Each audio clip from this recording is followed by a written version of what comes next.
This is the Big O Show.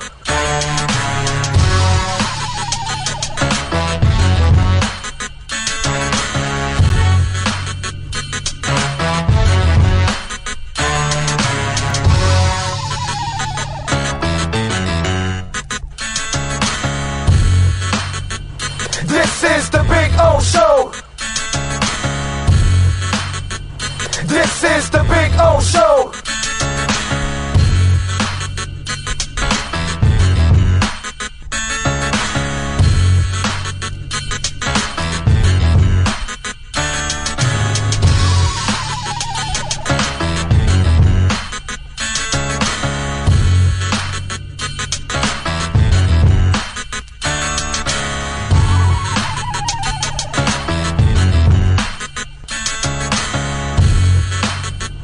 This is the Big O Show.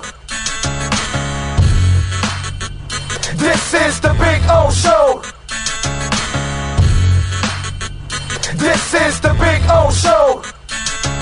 When protecting your family is your priority, there's nothing more important than a roof above the people you love. Call Tommy B. Butts Jr. Enterprises.com, 954-735-9826 or 954-394-1411 and ask to speak to Tommy, the owner. They specialize in all kinds of roofs, led by their highly crafted, skilled, and professional roof mechanics. All of their previous customers have an opportunity to enter their bi-weekly drawings to receive free an exterior impact metal door. Please call for more details. That's Tommy B. Butts Jr. Enterprises.com, 954-735-9826 or 954-394-1411. Trust Tommy to fortify and protect what's most important to you, your family. Why is it that you get locked out in the worst moments of your life? Where are my car keys? Man, I can't find my house keys. In those frustrating moments, you need a locksmith you can count on. A. Lenny Locksmiths in South Florida, from Miami to Port St. Lucie. In Central Florida, A. Lenny locks it down in Orlando and Tampa Bay. Lockouts or lock changes for home or business, car key replacements, and programming all model cars. 24-hour service. Call them at 855-869-5625. Go to the website at alennylocksmith.com. Red, an infrared light, has the capacity to penetrate deep into the cell's mitochondria, potentially leading to increased energy, faster recovery, and the optimal performance your body demands. Red Recover can maximize your efforts by potentially improving cellular metabolism, blood circulation, and muscle recovery. Evolve your training and step into the new era of muscle recovery. Red Recover. Sports Grill on Bird Road, Miami Lakes, and their newest location in Doral is now hiring. If you're looking to join a great company and South Florida institution, give them a ring or drop an email. Sports Grill is hiring all kinds of positions, from hostess to servers, bartenders, or join the kitchen staff to craft some great food for their amazing customers. Please send your resume to m.cruz@sportsgrillmiami.com or call 305-219-5726. That's 305-219-5726. Sports Grill. Good food, good drink, good friends. The viewpoints, statements, or beliefs expressed on the following program by the host, guests, or callers are not necessarily the opinions of FantasyXS.com, Media Group Inc., ownership, management, sponsors, or website. The Big O Radio Show is brought to you by Caneswear. Go to Caneswear.com, where all orders over $99 get free shipping. Sloman's Total Home Security. Protect your home with the best in the business. 1-800-ALARM-ME for the company serving America for nearly 100 years. 1-800-ALARM-ME. Tommy B. Butts Jr. Enterprises.com. Licensed roofing contractor. 100% financing is available. Go to Tommy B. Butts Jr. Enterprises.com. When it comes to South Florida sports teams, very few in the media have witnessed, lived, and covered it like the Big O. Let's start the program dedicated to your favorite South Florida teams with a passion that's unmatched. The Big O Radio Show is on. Here's the Big O. Good morning, boys and girls. Ready to rock and roll from beautiful Hialeah Park and our second floor poker room. Yes, we are here. We're in the poker room. That's what she said. That's where we're at. We'll be out here for a couple of hours having some fun. Alan Pupart will stop by at 11:30. Marcel Louis-Jacques at 12:30.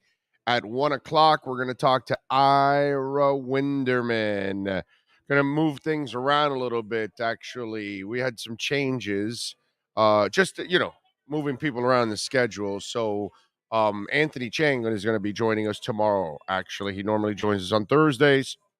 We had to switch them out. No David Dwork today, unfortunately. He will be back next week with us. Right now they are introducing the new head coach of the Florida Panthers, Mr.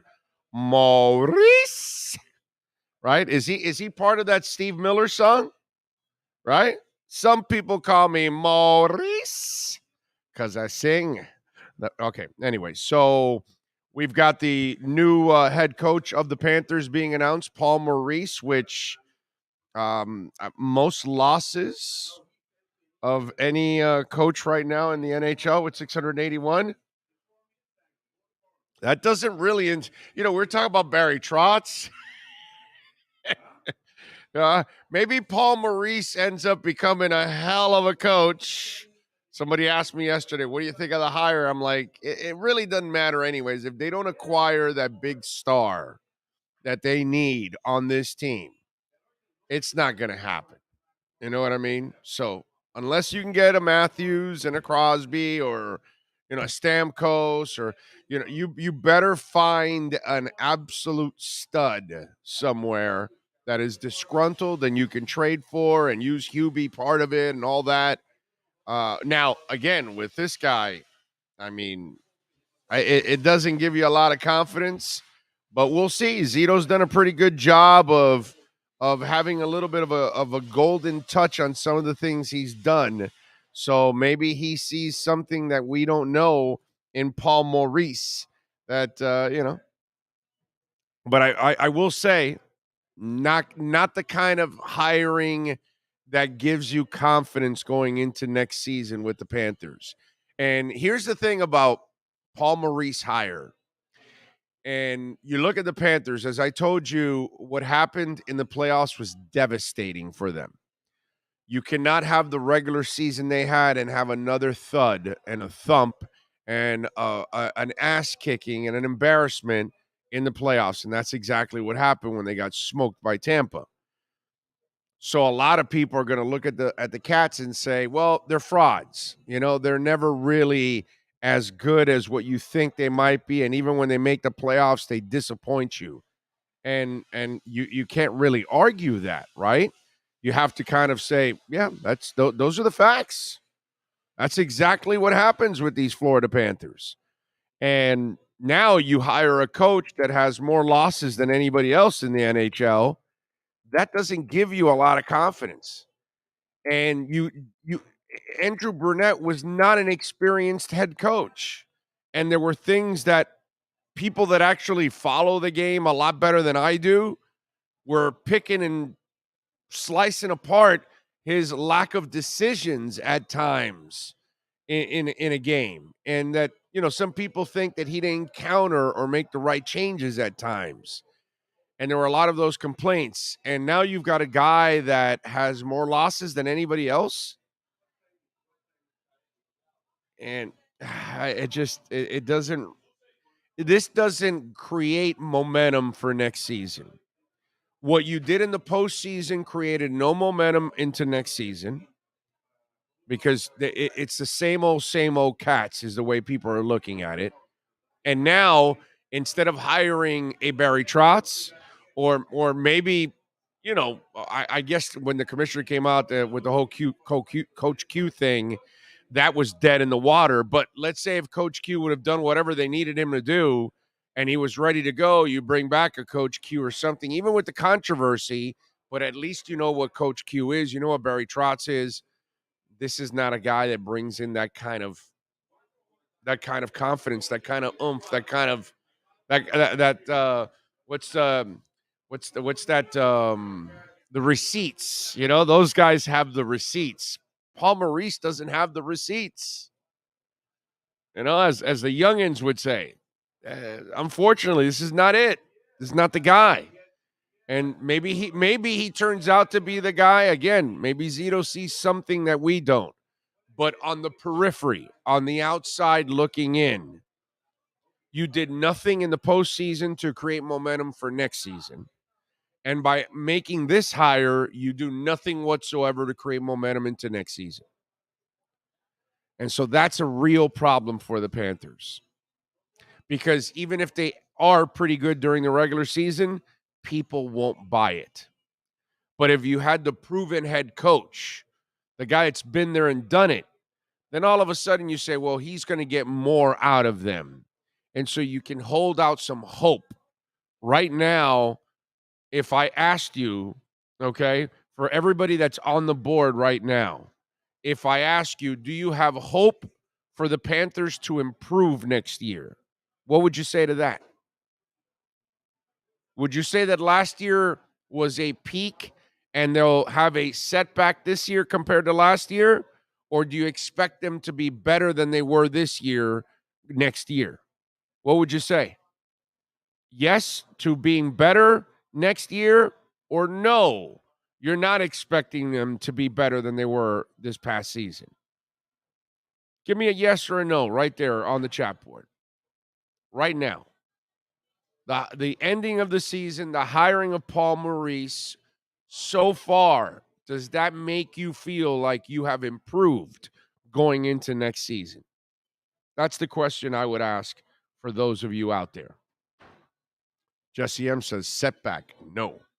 Too Extreme says nope. Rosendo says, Maurice says, coached 1,685 regular season NHL games and is 7th in career wins with 775. Yeah, but he's got a ton. He's got 600 and, 775 and 681 in losses. So he's just, he's over 500, just a little over 500. Yeah, it's a lot of losses. Eddie Lepp says, I have some hope because I expect Zito to do something. That's the key, Eddie. I agree with you there. If he does somehow go out there and get that stud, then maybe that changes things. Nope, not buying it. No. Rosendo says yes. C. Dola says Too Extreme always says no. Eric Simon says no. So I think you guys are feeling the same thing I am. It's not an inspirational selection by the Panthers. It's not something that makes me feel better about next season. They'll be good, but I don't think they'll even be better than last season. And remember, last season, or this season that just passed, shall I say, now you've kind of, you've come together and you've put together a pretty good team. People are now prepared for you. So there's no surprises either to how good you can be because you showed it this year. So that element of surprise is gone now. Question is, can you get better? And I hope they can get that stud because I really think they need their Jimmy Butler.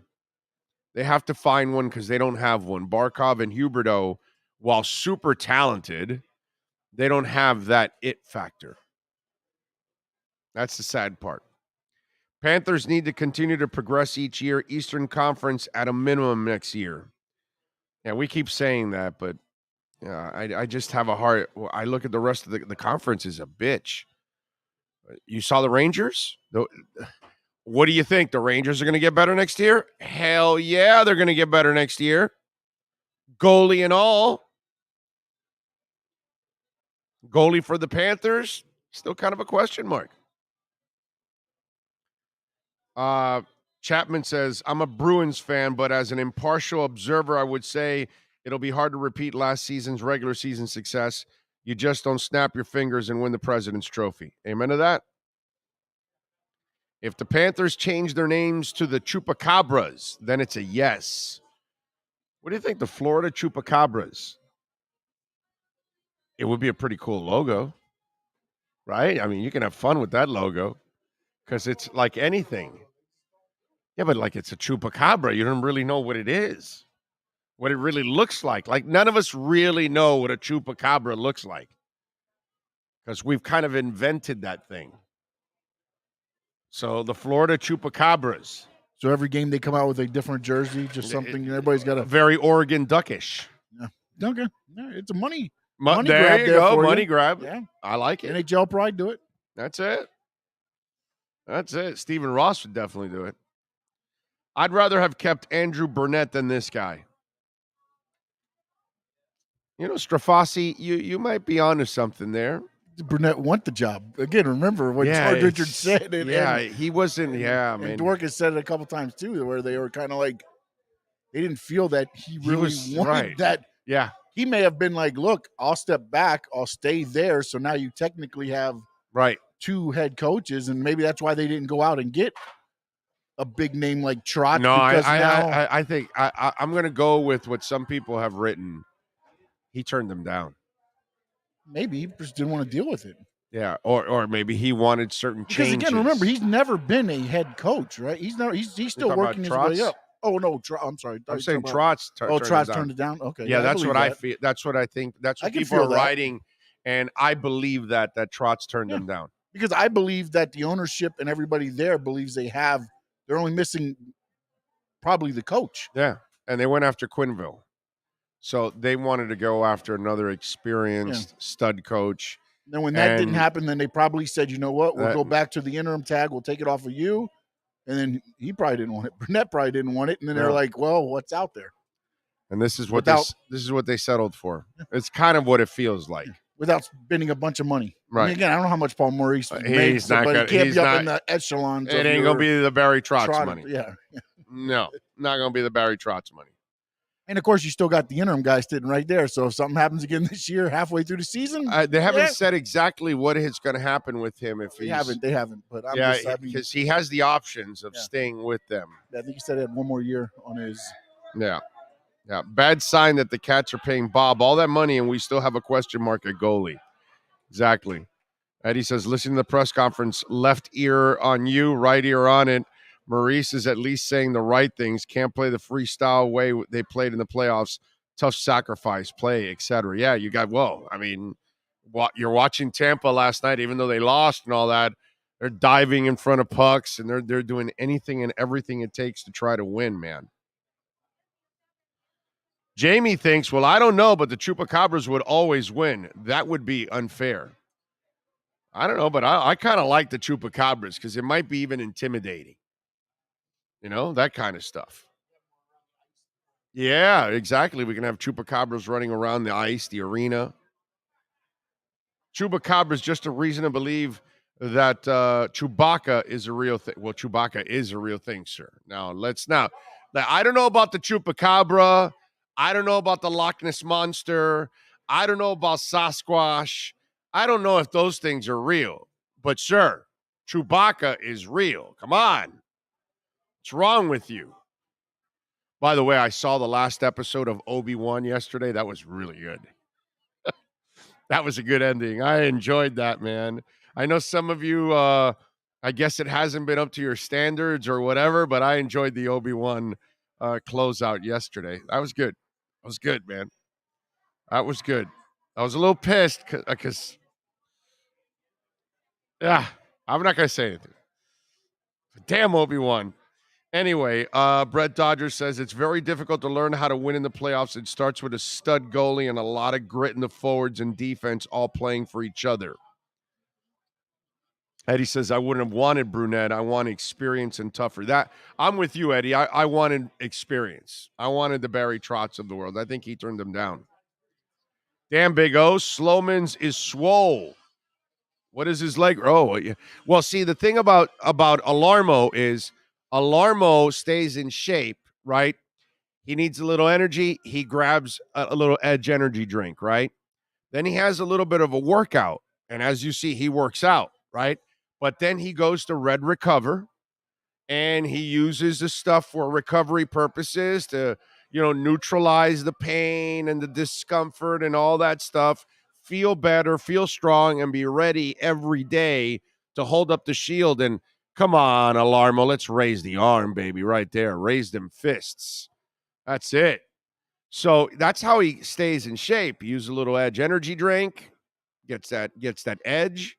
He works out, and then he recovers with redrecover.com. It's really key for him. So that's very important for him, just in case. I don't know if you guys know that, but that's the routine right there for Alarmo. Isaiah says, freaking awesome ending, wasn't it? It was good, man. It was good. I am such a happy Star Wars geek fan. Because you remember, this is the movie of my lifetime. This is the franchise of my lifetime. When it came out, what was it, 76, 77? Think about it.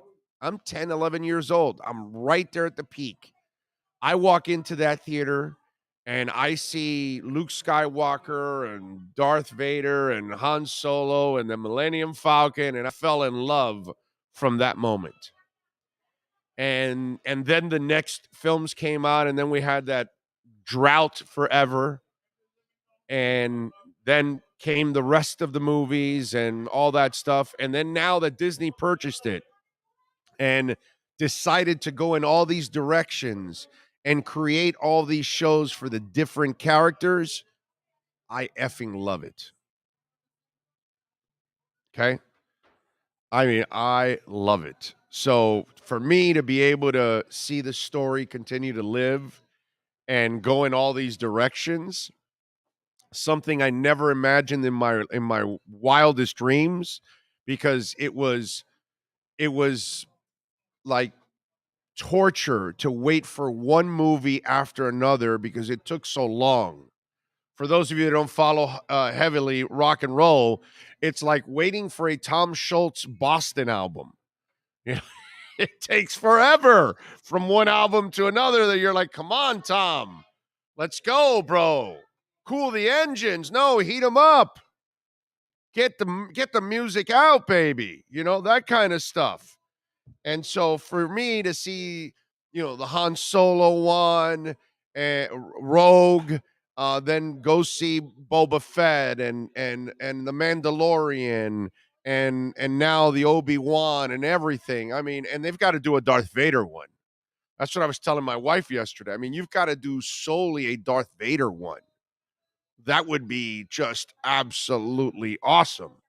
So I love how they're telling all these storylines, and again, I don't want to go back to what I saw in these 6 episodes of Obi-Wan that ties some of the stuff to, because what this Obi-Wan series is in between episode 3 and episode 4, which episode 4, as you all know, is the first episode that came out back in the 70s, like I talked about. So it's the story in between that, you can tell. And so that's what it is. You kind of have to, you weave all these things, and they're all inside the different parts of the storyline. And as a Star Wars geek since a child, I'm super happy that they have all this stuff. That I'm 55 years old. I never imagined when I walked into that theater when I was, whatever it was, 10, 11 years old, to see Star Wars. I never imagined that 40 years later, I would still be watching, 45 years later, I'll still be watching Star Wars, sequels and I don't know what the hell you want to call it, storyline shows and movies and all that stuff. I mean, who the hell would have ever imagined that? Hell, we freaked out when Han Solo got frozen, and we were freaking out for years waiting for, when's he going to get unfrozen and saved and that kind of stuff, So just all kinds of stuff that it just, as a Star Wars geek, I just look forward to all of this. It's so cool. Really is. Enjoy it a lot. Look forward to it. Probably watch it. I'll probably watch the Kenobi series one more time just for the hell of it. Let's see. Let's trade our first round pick to bring Precious back. The guy's hitting threes now. Maybe the Panthers should sign up Alarmo. Well, Alarmo definitely has the fire that they need. If Alarmo was a skater, there's no doubt that Alarmo would be the guy that the Panthers need to sign. I'm with you there. Can the Panthers finally get that star player? Well, we'll find out. Kenobi finale was exactly what we needed, right? Wasn't it awesome? So good. I've only seen the second Star Wars as a kid. Am I missing out? I don't know, Hunter. We're all different, my brother. Some people couldn't care less about Star Wars, and some people, like yours truly, can't get enough of it. You know what I mean? Some people like Star Trek. Some people don't. So it's up to you, my brother. I don't know if you're missing out on something. You're going to have to watch it and say, damn, I missed out on this. Let me catch up. Or maybe it does nothing for you. You know, we're all different, my brother. Our boats are floated differently, as they say. My first memory in a movie theater was Return of the Jedi, hooked ever since. Exactly. Rosendo says 77 Star Wars cost $11 million to make it. The revenues were about 7 to 800 million. And climbing. Because it still is going on. You know what one theater should do this in every town for Star Wars geeks. They should have a run every week of the movies from 1 all the way through 9. And I bet you that they would get some business if they did it like on an IMAX type of thing. Like, hey, we're going to have a Star Wars special that it's only one showing. You only do it one. You don't do it all day. But at whatever, 8 o'clock, whatever their showing is, that's the most popular one, 7, 8, 9, 10, whatever. You say, hey, every Saturday night for the next 9 weeks, we're going to have a Star Wars run. And I think a lot of people would show up to that because you only did it one time during the week. And they have to get the tickets. And you do it on, one of those on the IMAX or 4K, 5K, whatever the hell that thing is called. You do it on one of those kick-ass screens. I think people would love the hell out of it, and they would actually watch it, and they would go. I remember back in the day, this is old stuff. Most of you will not be able to understand what the hell I'm talking about. But there was something called the Rocky Horror Picture Show. And some of you have seen the movie, probably you've run into it, in your services and all that kind of stuff. But when it came out in the movie theaters back in the 70s and early 80s, it was a phenomenon, right? And it was a thing. It was at the Coconut Grove Movie Theater House. Did you ever go to see that? Because you're kind of old enough, I think. Almost. I went to the one that was in Broward over by 17th Street Causeway at the time. Where they're throwing rice and toast and everything. Okay, all right. So it became a thing, right? In the Coconut Grove Playhouse. And I want to say that the lines were easily a block and a half long. They were like that in Broward too? But in the Grove, they were like, well, they were only by appointment only, basically. You had to call ahead, get seating, and then you're scheduled for that. Okay. So, back in the day when it first came out, because I'm old enough, there was no reserves. There was no nothing. Been that way at one point, but by the time I was doing it, it was right. It was probably 80s already, early 80s. Yeah, early 80s. So it was calling in. Yeah. So this was for those of you that are young. That people would go dressed up as the characters in the Rocky Horror Picture Show. When let's have a toast, and people would throw toast. They were having a real toast for a drink, and people were throwing toast. And when they get married, they were throwing the rice, and it was like a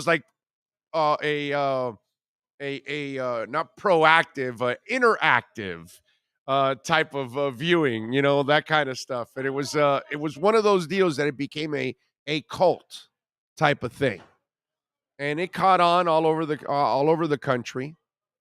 I almost felt like the Grove Theater was probably one of the originals or something like that.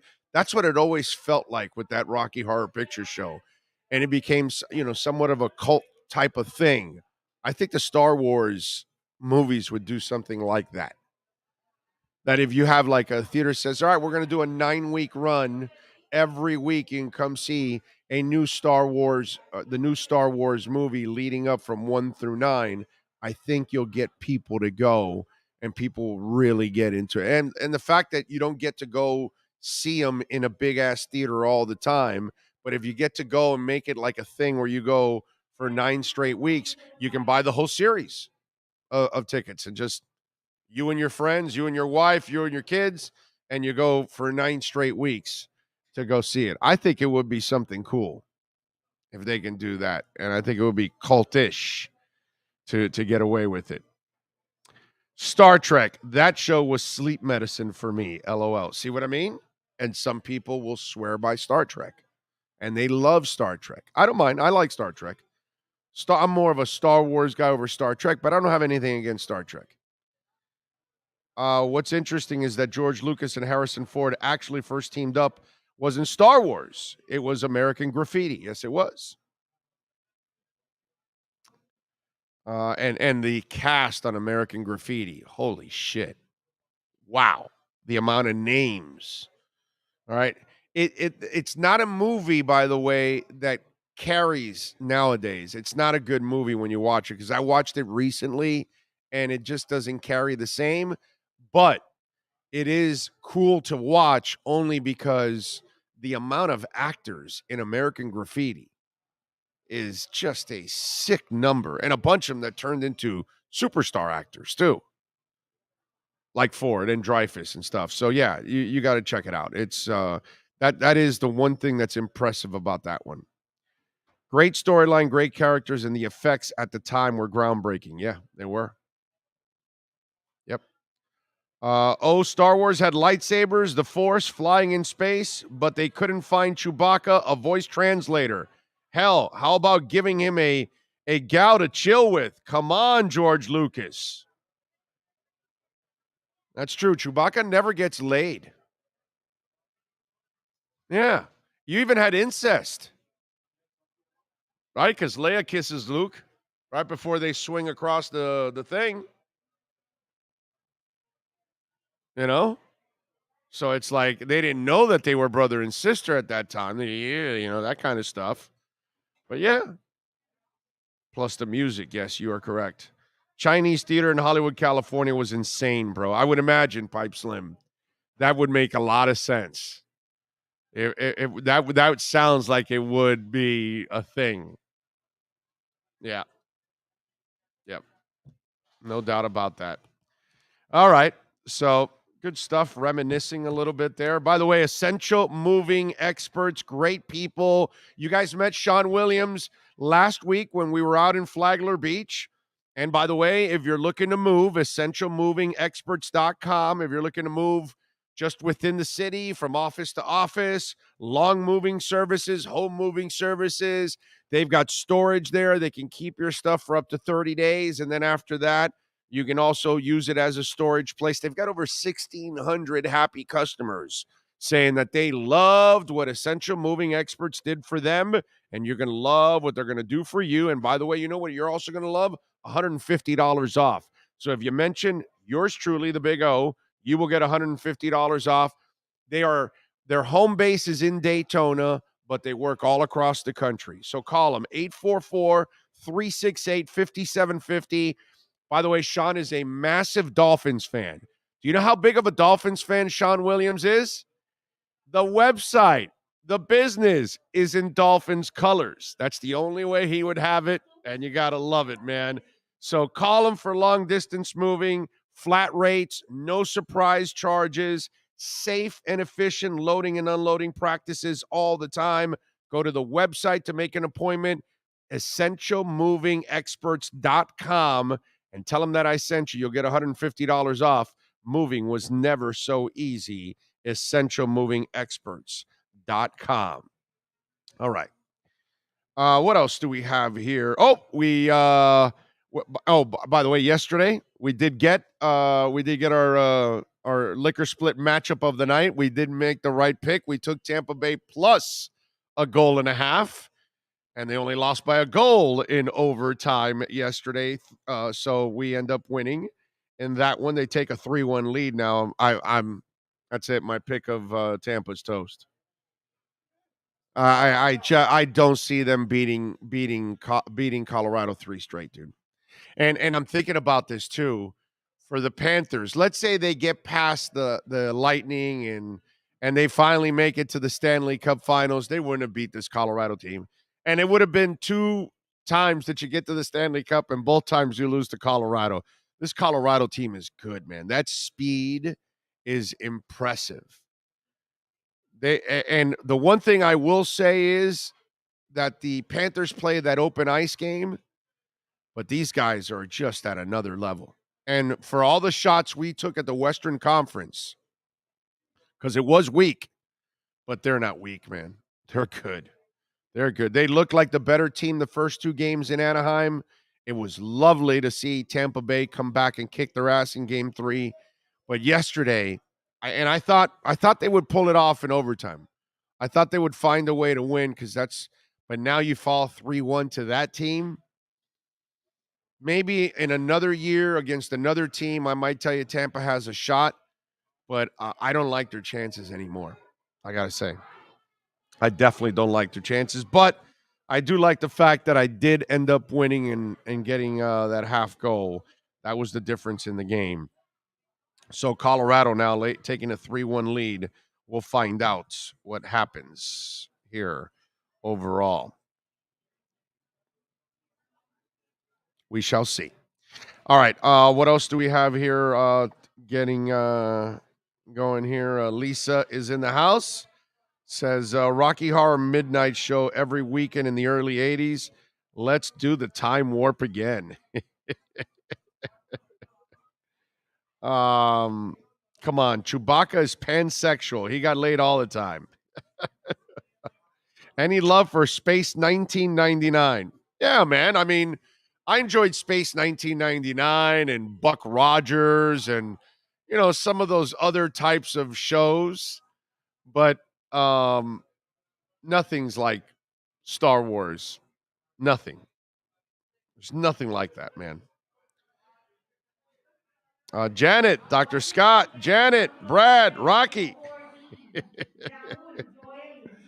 Let's see. GM Big O, that speed is suspicious in the third period. Why, you think they're juicing? Is that what you're telling me? Big O sees Zion's new pick in videos. He's doing Lowry needed to get on. Well, he wants that new contract. And New Orleans has to pay him that contract. They have no choice. That's sad. He'll get that new deal just so he could get all that money and eat again. Question for Sean. Is Rhea Ripley's brain injury more severe than what WWE want people to think? Sean, what do you got to say, Mr. Wrestling Expert? I will say right now, with everything going on, they're going to side on the thing of caution. She took her own knee to the mouth and face area, so how much of a brain injury and everything we'll have to see. Again, they might have found something else because they do tests all the time, year round on the athletes, so there might be more there. I know MVP was they found a hole in his heart during the testing, so they had to sideline him, and they started doing vignettes and things like that with him before. So we'll see. Right now, WWE, look, Vince McMahon is it's a dangerous sport. It's all about Vince McMahon right now. So he's not going to put any other, especially with brain injuries or anything like that. That's not a thing to mess with right now. So they'll probably side on the side of caution, err on the side of caution, right, with that right now until she comes back. But she's working out and everything else. Still doing full bore on everything else. So I can't believe. I just think it's a side of caution rather than anything else, because she's lifting 175 pounds over her head, and if it's anything serious, they wouldn't be allowing her to do that and posting it. So we'll see. Who knows? Never say never in wrestling. Yeah, dangerous stuff, man. Dangerous stuff, and so there's risk in all that kind of stuff that they do. Eric Storm says Martin Landau and his wife Barbara Bain loved Space 1999 as a kid. Yeah, me too. I enjoyed it. Claypool saying he was a top 3 wide receiver. I saw that. Good for him. Let's see. What else do we have going on in the show? By the way, Alan Pupart will join us in hour number 2 at 11:30. He had this whole thing about number 77 for 77 days till the season. I want to talk to him about that. He talked about the, huh? Yeah, I saw the 80. Yeah.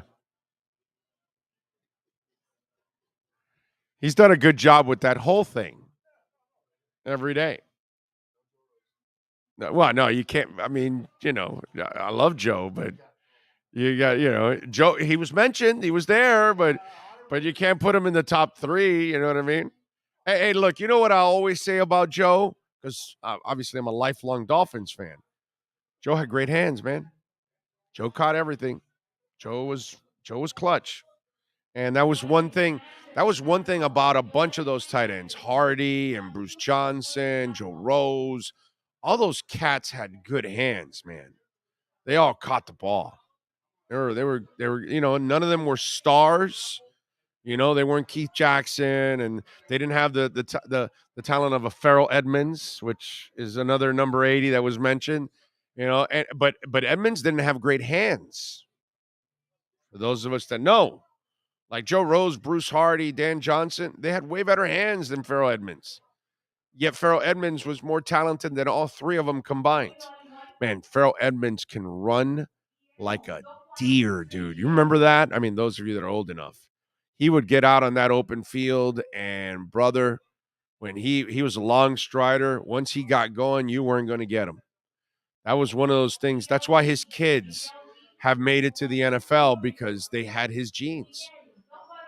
He was a supremely talented player. Farrell Edmonds never reached his potential. He never played football at the level of his talent. Put it that way. That's how you got to phrase it. He had the kind of talent that he should have been an all-pro, but he was just a solid tight end. Not a great tight end. He was a great physical talent. A great physical talent, but not a great tight end. He was an underachiever considering his talent. And his hands would piss me off. That was the one thing that pissed me off about Farrell Edmonds. Too many drop balls. Reminds you a lot of Devontae Parker. Like, hell of a player. Got a lot of talent. Too many drop passes. Of course, too many injuries. We all know that. What are you going to do? By the way, have you downloaded Miami's own liquor store, Liquor Split? Yes, sir. Download it, iOS or Android. Flat delivery fee of $2.99. So if you're already drinking at home or at the office, we don't want you drinking and driving. Just pick up your app, tap that app, because we love to tap. Don't you love tapping that app? I love tapping that app, man. Might tap that app tonight, might tap that app tomorrow night. Love tapping that app every night. Do it for Liquor Split. And if you're looking for that beer, that wine, that whiskey, that vodka, the snacks that go with it, they've got all kinds of things. So I want you to go to Liquor Split. And again, a flat fee of $2.99. $1 goes to helping homelessness in Miami. So not only are you doing yourself a favor, I mean, that alone, the gas and the time, it's worth it. $2.99, it's worth it. So tap that app, download it, liquorsplit.com, baby. Yes, sir. Nothing like tapping that app. That's what it's all about. All right. You want to get in on the Welton Rayom text line? That's 855-912-1056. That's 855-912-1056. If you want to get in on the Welton Rayom text line, you can also reach out to us on Twitter. That's at Big O Show, as always, and on email, bigoradioshow@yahoo.com. That's bigoradioshow@yahoo.com. If your business wants to be a part of our platform for great branding and reaching out to a great audience, reach out to our business line at 786-754-4664. That's 786-754-4664. You can reach out to our business line if you want to be a part of it. And by the way, we're in the middle of it. We're talking to a couple places already, but just to throw it out there, we are looking for a home for a Dolphins show that we want to put together, a Dolphins round table. We want a big area. So it has to be a bar place that has a space for a lot of people, because it's going to be a round table of 4 insiders and myself once a month at a bar or location where Dolphin fans, and I'm sure Dolphin fans all over South Florida, are going to come to this because this is going to be their opportunity to hang out with Omar or Cameron Wolf or Joe Shad or whoever that we have, Marcel Louis-Jacques, any of our guys, all right, Alan Pupart. They'll all be going in and out of this whole thing and joining us every week. So we're looking for a home for that here in South Florida. So if your business you feel is the perfect business to host this amazing event, reach out to our business line at 786-754-4664. That's 786-754-4664. I think this is going to be the best Dolphin show that's ever been put together in South Florida radio history, or sports platforms, radio, whatever, you name it. It's going to be a hell of a show, so we're looking for the right home for it. So if your home is set, there you go. Joe Shad won't be impressed with any location, so fans just deal with it. Well, that's Joe. That's what it is. He doesn't get impressed very easy. You think Joe gives his wife an A? Probably, right? That's about the only one he gives an A to, right? Nobody else, right? Nobody else. Yeah, he's got sons, daughters, he's got kids. Yeah. I'm sure he'll give the kids. Maybe. I don't know. He might not even give the kids an A. Oof, they got to work hard for that. Yeah, they probably got to work hard for that A. Yep. Yeah. Don't worry. Soon he'll be back and we'll be all right. Remember, he's been taking personal time.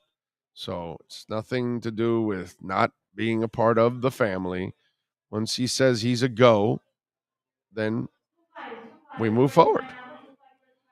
Let's see. And 6193, thank you, sir. Reminding everybody to smash the like button. Also, please follow our backup channel, because we're going to have live programming out of that, and we need it. We need you to help us. We're approaching 13,000 subscribers on this channel. We just need at least to get to 1,000 on that one. So if some of you would just go over to Big O Show Cuts and subscribe, we would really appreciate that. So get us to 1,000. We need to get that done. Por favor. Doesn't look like the market has moved much, except, although I will say on the Matic side, I'm pretty impressed. Matic has been popping big time. Polygon has been bouncing back, man, up 16% again today. That is sick. So it's been moving, which is weird because nothing should be moving in stocks, crypto, or anything. You know what I mean? Those of you that sold your homes in the last year, you did big. Because probably next year we'll be feeling a little bit of a crunch there too. Big O, when I was 8 years old, I remember Jim Crash Jensen. He was a hell of a tight end when Shula asked him to be. It's kind of like he was an H-back. Not necessarily a tight end, but I know what you're saying. But yeah, he was kind of he was just awesome. Yep. I love Jim Jensen. He's why I wore the number 11. Oh yeah? Yep. Okay. In football. Ended up playing the same position because I was too small. I was too small to play tight end, so played almost the same position as him. Tough son bitch, man. Former quarterback to turn that, okay? Because quarterbacks don't turn to those kind of positions normally. It's like Dan Kendra. You remember that years ago? He was a fullback, and he was a quarterback. And then I believe he had some kind of an injury that, was it a knee injury or something? Or yeah, he went to Florida State, but I know he had an injury and then turned to fullback, and actually was a decent fullback. And again, for a quarterback to turn to fullback, that's impressive, man. I mean, you're a tough hombre. Wow. Yeah. Yeah, Chris. Crash was the ultimate Swiss Army knife. Loved him. Who didn't love him, man? Hunter Butler says, just subscribe. Thank you, sir. Thank you. Let's see. Drop the link in the chat for us. Okay. Can you do that? Can you drop the link for Big O show cuts to them in the chat? I don't know how you do that. Yeah, huh? Isn't it on our YouTube already? As it is? It might be on our YouTube. It's already there with all our other links on this YouTube page. It's probably there. I think he posted it there. So you can do it. You can do it right there. I'd be remiss if I did not mention Tony Siragusa passing away at the age of 55. That's my age. And when you see people, I mean, you see people all the time, and I see them pass away, and they're much younger than I am, or they're around my age. It just reminds you that every single day is a blessing. Every day that the good Lord allows you to open those eyes, take advantage of it, enjoy it, take the time to tell the people you love that you love them, take the time to tell the people that you love being with and enjoy being with, that you care about them. Like Sean, I got nothing but love for Sean and appreciate every day that I get to work with him every single day. Make sure you tell those people that you love them, that you care for them, because you just don't know when your last day is. And here's a guy that is as vibrant as it gets, full of life, character, hell of a football player, likable by what it looks like. I've interviewed him a couple times on my show, and he's one of those guys that's just, there's only one, and it's kind of a sad day. You felt it, like when you were on Twitter and those Raven players were reacting from it. You can tell how much they cared for the guy, how much he meant to them. You know what I mean? And Siragusa is one of those guys that's just likable by all of you. Even if he didn't play for the Dolphins, he's just a likable dude because he's kind of a regular guy in a way, and he kind of carries himself like a regular guy too at the same time. So I think that was one of the things that maybe endeared him to a lot of people, that are just regular blue collar workers, that they kind of felt that they could relate to a guy like Siragusa. But yeah, it's one of those, man, that you just feel, I'm just blessed that I was able to do this show today. That's the way I feel after seeing that. I am blessed that I get to see my daughter again today. I get to see my wife again today. I get to hang out with Sean again today and do another show, hang out with all of you again. I'm lucky. I'm very lucky. I'm lucky that I get to do this every single day. So rest in peace, Tony Siragusa. We're going to miss you, my brother. Hell of a talent and hell of a person. All right, let's we wrap up hour number 1. Hour number 2 is coming up. We are coming to you live from Hialeah Park, baby. Go to HialeahPark.com. Find out about all of the different things going on here at Hialeah Park. Great food, great gaming, great atmosphere, smokeless casino, by the way. Second floor poker room is just gorgeous. All kinds of captain's chairs. The beautiful ladies here at Hialeah Park will serve you drinks and food and all kinds of stuff. You got TVs everywhere. So if there's anything going on, you don't miss the action. Downstairs, we've got the loosest slots in the state, and that's a fact. And I tell you, it's a non-smoking casino, right? But they've got slots outside where there's ventilation and everything, but they're called smoking slots. Why? Because you can actually go smoke outside and enjoy it and look out to the beautiful race course and the flamingos and all that good stuff. So come on out to Hialeah Park, enjoy the food, enjoy the entertainment, enjoy the DJs and the music on Fridays and Saturday nights. Just some great things going on at Hialeah Park. Go to HialeahPark.com. Hour number 2 is next.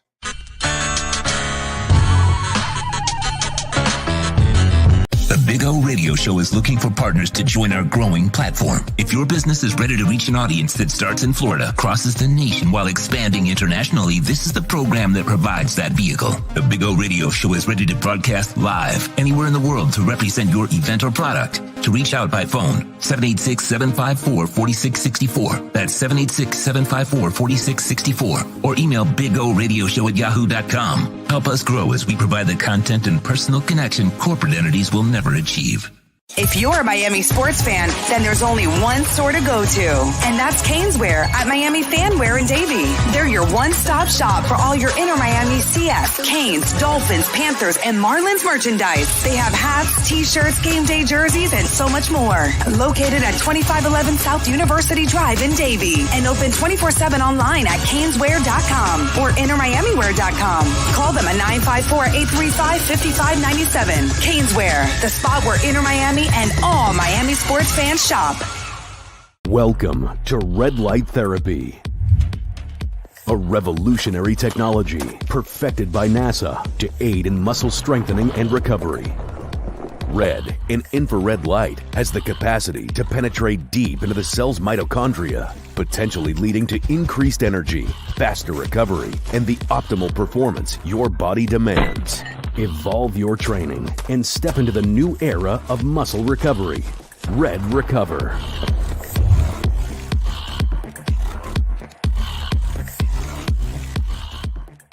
Why is it that you get locked out in the worst moments of your life? Where are my car keys? Man, I can't find my house keys. In those frustrating moments, you need a locksmith you can count on. A. Lenny Locksmiths in South Florida, from Miami to Port St. Lucie. In Central Florida, A. Lenny locks it down in Orlando and Tampa Bay. Lockouts or lock changes for home or business, car key replacements, and programming all model cars. 24-hour service. Call them at 855-869-5625. Go to the website at alennylocksmith.com. For over 16 years, EJDconstruction.com has provided South Florida residents quality craftsmanship, accurate project management, and exceptional service. That's why EJDconstruction.com is an A-rated member of Angie's List and the Better Business Bureau. When you're looking for the right custom home builder for additions or home remodeling, please call my friend Eric at 305-433-4843. That's 305-433-4843 for EJDconstruction.com.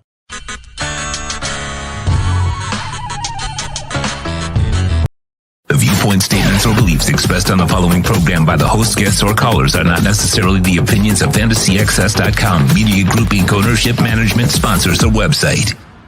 The Big O Radio Show is brought to you by Sports Grill. Good food, good drinks, good friends. Craig's Inn Acura of Pembroke Pines, the #1 volume Acura dealership in the Southeast United States. The Fort Lauderdale Police Department. The FLPD is hiring. Go to FLPDjobs.com.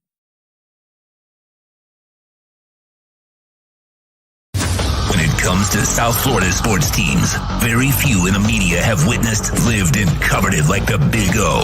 Let's start the program dedicated to your favorite South Florida teams with a passion that's unmatched. The Big O Radio Show is on. Here's the Big O. Alrighty. Welcome back. Hour number 2 of the program. Coming to you live from beautiful Hialeah Park, baby. And as always, we're out here every Thursday, so come on out and join us and have some fun. Let's see, what else do we have here? Livardo says, Agrio, I lost one of my best friends 3 weeks ago to a massive heart attack, only 55 years old. Make time to love the important people in your life. It hurts to lose them, especially when it's sudden. Yeah, that happened to me just a few months back, man, with our guy Bill. It was just one of those things that here today and then the next day gone, and it's just unexplainable how you can lose somebody within a month. You find out from one stretch to another, and they go from feeling bad to passing away, and it just it kills you, man. It's something I know for me personally, man, it's not something I ever recover from. That's for sure. So Greater good, Sid, how much you get paid for being a troll? Oh, let me see. Sid GM, how much you get paid to say that? Paid for what, Sid? What are you talking about? For our sponsors, Sid? That's what allows us to have this show every single day, Sid. So, not sure. Sid, by the way, if I'm correct, he's the guy. He came here once also to come take a picture here at Hialeah Park. I'm correct. So, don't know if you should be asking anything like that. I don't think any of you should ever be worrying about, you should support our sponsors. You should be grateful. That's how we have 14 insiders. And more to grow and shows that we're going to add and all of that. It takes money. You know what I mean? I don't do this for a hobby. Okay? It's not like this is a side thing that I have a career going. No, this is it. So, you've got to make a living, my brother. So, and it takes money to have all of these people on every single week. And it takes money to go out to the Las Vegas Summer League for the week and to go out to the NFL draft and next year the East-West Shrine and the Senior Bowl and the Combine and all of that. But Sid, if you would like to pay for all of that, as I always trip out on the guys that, say something about sponsors. And it's like, hey, man, if you got the money, then come over here and write the check. If not, shut the hell up. You know what I'm saying? So, shut the hell up. Let's see. No one needs to know what Big O gets. That's his business, not ours. Can't believe how the mainstream is hitting YouTubers to try and make a living to speak the truth. Yeah, well, it is what it is. But I always laugh at the people that are like, well, you got a commercial? Why you got a commercial? Well, what do you think? This is done for fun, you moron? It's like, how do you think we put together the best sports show in town? In the world, period. Best South Florida sports show in the world. Most complete, most insiders, more insight than anybody else provides anywhere. So it's not done for free, man. What you should be doing is this is a blessing to have something like this. Because as you can see, corporations aren't going to do this for us. They don't care about the South Florida fan around the world. So it takes a South Florida resident and fan to actually put this together. So what you should be saying, Sid, is, damn, dude, Big O, we're grateful that there's a lot of great sponsors helping you put this platform together. That's what you should be saying. Not how much or why is this commercial on or any other stupid ass ignorant comment that you can come out with about that. And I really enjoy calling out people for that stupid ass comment. Let's see. Make a lunch decision for me. Chipotle, Fuddruckers, Moe's, or Chicken Kitchen. I'm going Chicken Kitchen, Chipotle, Fuddruckers, and Moe's. What would you do? Fuddruckers, Moe's, Chipotle, Fuddruckers, Chipotle. So you don't like Chicken Kitchen? Then Chicken Kitchen. Why don't you like? I love Chicken Kitchen. I mean, come on, man. It's chicken. No, but it's clean. It's not as greasy as some of the other chickens. Wash your chicken, then it will be clean. You don't get to wash it after it's already in the bowl. I don't get how. No, Fuddruckers. Fuddruckers is my final answer. Okay, there you go. There you go. It's a Fuddruckers guy. I just had Fuddruckers then 2 days Moe's. ago, but I have the chicken sandwich at Fuddruckers. Of course you do. Of course you do. I have. How are you? I have gout. I can't eat the burger every day. Chicken and stuff, and oh my goodness, I have gout. Oh, I did have a steak for Father's Day. the problem is my girl. She loves chicken. Like they love chicken and pasta. No, but And I hate chicken and I hate pasta. dude, give me some meat. If I can eat meat every day, you bastard, Yeah. I would, but I have gout. Yell at me. I was talking. I'm telling you my personal struggle. Well, I know your personal struggle. I can't stand chicken no more. Would you like to have my personal struggle where you can't they have got these roosters and chickens walking around my neighborhood? I got my Red Ryder beef gun out. But you I'm have taking the people out. option. You can eat meat whenever you want. I can't. You know what? I'm giving me a burger right now.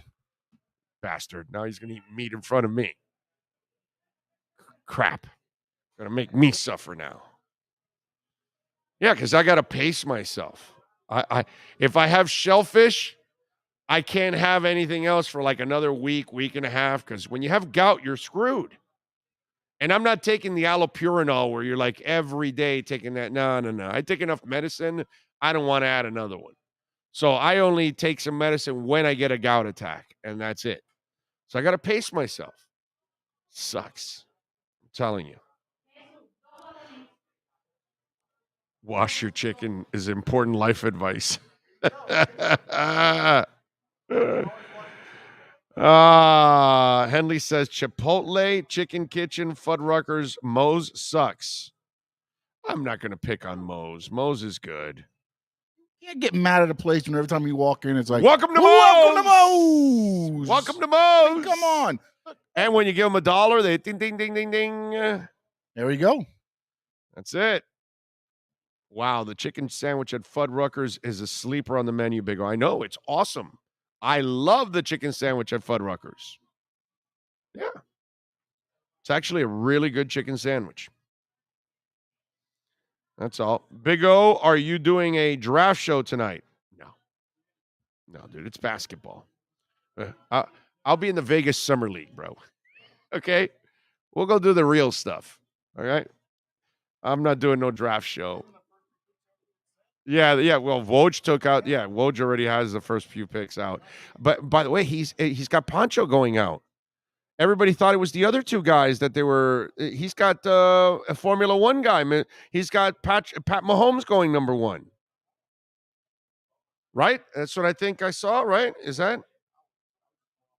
Yeah. No. Woj got Bonchero, whatever the hell is his name, going first. Which everybody thought it was the other dude. Yeah, Orlando. Yeah. Let's see right here. Let me see. I'm pulling it up now. I'm pulling up his damn mock. But it's the intranets here. Where is it here? What do we got? Yeah, he's got Banchero going first. So Banchero going to the it does it really matter? It's the Magic. They're not going anywhere. John Yang says, I broke up with my girlfriend to watch the Big O show. LOL. She wanted to text me too much, and I can't have her interrupting my Big O show. That John Yang, you have priorities, and I appreciate that. That's strong priorities. James Roman says, I love Chicken Kitchen so much. I learned how to make their mustard curry sauce at home and can have it whenever I want. That's awesome. I love Chicken Kitchen. I love Chicken Kitchen. Seriously. I'm with you, man. I don't know how you don't like Chicken Kitchen. I mean, it is good, dude. I really enjoy Chicken Kitchen. Give me some of that rice. Give me some of that lettuce, tomato, black beans, chicken. And a little Maduros, little chopped up Maduros in there inside the bowl. You ever get that, huh? A yellow rice. Give me that half-pound burger. Put some mayonnaise on there, lettuce, tomato, little chopped onions. You know what? Throw a little of that avocado and sauce on there as well. Still, the Chicken Kitchen is awesome. So good. Awesome. You know what? Throw some fries and onion rings as well. Double fry the onion rings, please. I need the extra grease. Thank you. Y un bed, por favor. Oh, Diet Coke, please. Diet Coke. I love it. I love it. I love it. All right. Yeah, Pollo Tropical is not bad. My daughter lives in Pollo Tropical. Rosendo, I had a salad last night, buddy. All right? I had a salad last night. Yeah, salad. Wow. I actually had a chicken Caesar salad. There you go. So you're being a good boy. There you go. He's trying. He's trying. By the way, congratulations to the Panthers. To the Marlins yesterday. They won again. They beat the Rockies 7-4. Pablo Lopez, 7 innings, 4 hits, 6 Ks, 2.61 ERA. Soler with his 13th home run, a solo in the 7th. Garrett Cooper, yeah, baby. He's over 300. Hit his 5th home run of the year in the 3rd inning, a 2-run shot. Jazz Chisholm. We got the bobbleheads coming. I want a Jazz Chisholm bobblehead. Can somebody get me a Jazz Chisholm bobblehead? I want one for the studio. I was thinking about that. Do I got to, if I go, I have to go to the Saturday game and go early as hell to go get a Jazz Chisholm bobblehead? I want a Jazz Chisholm bobblehead. They're playing today at 12:10 in a couple of minutes. He hit his 14th yesterday, a 2-run shot in the 7th inning. Today it'll be Kyle Freeland, 3-5 with a 4.46 ERA, and Braxton Garrett, 1-2 with a 4.85 ERA for the Marlins. It's camp day, right? Today's camp day. Is it a 105 start? Yeah, 12:10. 12:10. It's camp day. Yeah, it's gonna be loud. That's right. Ruckus crowd at Marlins Park, Lone Depot Park tonight. That's right. Today. That's right. And it is time now for our liquor split matchup of the day. It's time to tap that app. And no one loves to tap that app like the Big O. Here's the liquor split matchup of the night. The night, it's of the day because it's coming up in just a couple of minutes. But right now the line is Marlins are by 1.5 runs. They're favored by 1.5 runs. The over and under is 8 runs. Rockies are plus 120. Marlins are minus 140. The Marlins are going for the sweep. The Rockies are really bad. Kyle Freeland is actually a little better than Braxton Garrett. And, I'm going to go with the numbers game here. And it's hard to sweep. It's hard to sweep almost anybody. It's even hard to sweep bad teams. And the Rockies are a bad team. They've lost the first 2. Now the Marlins don't have a great pitcher on the mound in Braxton Garrett. I'm going to go with Colorado plus the 1.5 runs in this game, unfortunately, because I think they'll keep it close or they'll actually win this game. It's hard to sweep. I hope they get it done, but I'm going to take Colorado here plus the 1.5. And that half has got me a little nervous. This is one of those, and we've won and lost a couple of games over the last couple of days by that half a goal, half a run, whatever it is. Well, I'm going to get that half run and get it on my side again, and I think I'm going to use it to my advantage. And I'm going to go with the Colorado Rockies plus 1.5 runs against the Marlins this afternoon in our liquor split matchup of the day. The matchup of the night is brought to you by Liquor Split, Miami's own online liquor store. Liquor Split. Download then tap that app and get your favorite liquor delivered to you for just $2.99. No risk, no drinking and driving. Tap that app with Liquor Split. And so Chad is giving me a suggestion. He says, next time you're at Pines in Acura, which is tomorrow, and 184th, Pines and 184th, you need to try Chicken Chop. It's a mom and pop owned, and they have fresh gyros straight off the lamb shank. So good, highly recommended. But lamb is meat, right? So I won't be, I can eat it, but I ate Sunday steak. Sunday was Father's Day, right? Was it this Sunday or was it last Sunday? No, it was this Sunday, right? So I ate a steak this Sunday. I gotta wait. So I will have chicken then. So I'll have chicken chop. Won't have the lamb. I don't think I can have lamb. Not by tomorrow. I don't want to take the chance. Tomorrow I cannot have any steak. I can't have any Shelf. I got to wait a week, just to be kind of safe. It sucks, man, but it's the gout life, man. Sean, you're making me hungry. I love hamburgers. I'd gladly Don't we pay you all? back on. I'd gladly pay you back on Tuesday for a hamburger today. Right? Let's see what else do we have. One of my hobbies is recreating fast food at home. It's cheaper and healthier. Big O, it must be something. There must be something wrong with your notifications because I got you on alert and I did not know you were on live. You need to talk to YouTube asking why notifications are not working. Yeah. You need to talk to YouTube. You make it sound like they're on the phone ready to answer.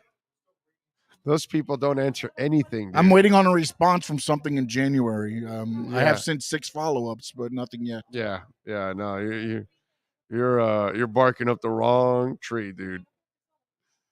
What can I tell you? You don't eat no meat. It's okay. I make lamb. Big fat Greek wedding, says Leon Fresco. With a little Windex. Big O, I don't like the new Panthers coach. We should have hired Trotz. No, well, Trotz didn't want to come. Of course, they should have hired Trotz, but when Trotz says, no thanks, you can't do anything about that. Big O, I had a 6-ounce steak for Father's Day, and it's still sitting in my belly. LOL.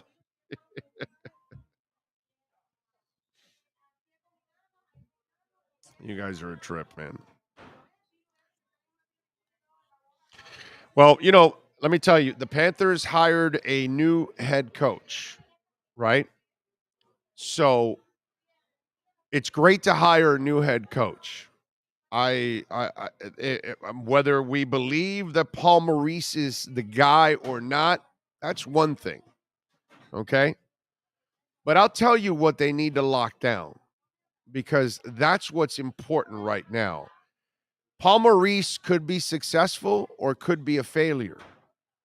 But if ownership and Bill Zito don't lock this down, it doesn't matter who you hire as a head coach. Let's get to the lockdown segment. Time to lock it down. The Lockdown is brought to you by ALennyLocksmith.com. Services in South Florida from Miami to Port St. Lucie. In Central Florida, ALennyLocksmith.com locks it down in Orlando and Tampa Bay. Here's the Big O to tell you what needs to be locked down. Listen, we had a great Panther season. I love what I saw from the Panthers. I hated what I saw from them in the postseason. I saw a team that wasn't ready to compete at the highest level, that their game did not translate to the postseason. But if it's going to translate to the postseason, you are missing a very important ingredient on this team, and that's a leader. They need a guy that has Jimmy Butler's guts. They need a guy that has Dan Marino's fire. They need a guy that has Jason Taylor's desire. They need a guy that hates losing like Zach Thomas. I've been around these people. I've watched them. I love Huberdeau as a talent. I love Barkov as a talent. Neither one of them possess the leadership qualities you need to be the face of a franchise. While Dwayne Wade looked at you with that baby face and that beautiful smile of his, in the fourth quarter, he wanted to cut your heart out. Dr. J looked classy, but on the court, he was nasty. Larry Bird was just a regular dude outside with jeans and a shirt. But then when he got on that court, he wanted to cut your heart out and then tell you about it with your heart in his hand, because that's who he was. And so we can talk about the McDavids and the what's it called now? I'm thinking of the kid in Pittsburgh, the Crosbys of the world and all that. You better go find them. You better go find them because your window is now. You cannot keep waiting. Huberdeau is a year away from a big time deal. You can't make that deal. You need to use Huberdeau as a piece to go get a star somewhere. You need somebody better than Huberdeau and better than Barkov in the leadership and the nastiness category. Barkov does not act like Jimmy Butler. He does not act like Alonzo Mourning. He does not act like Dan Marino. I know what great leaders look like on any kind of sports team. They are not that. They are the second guy.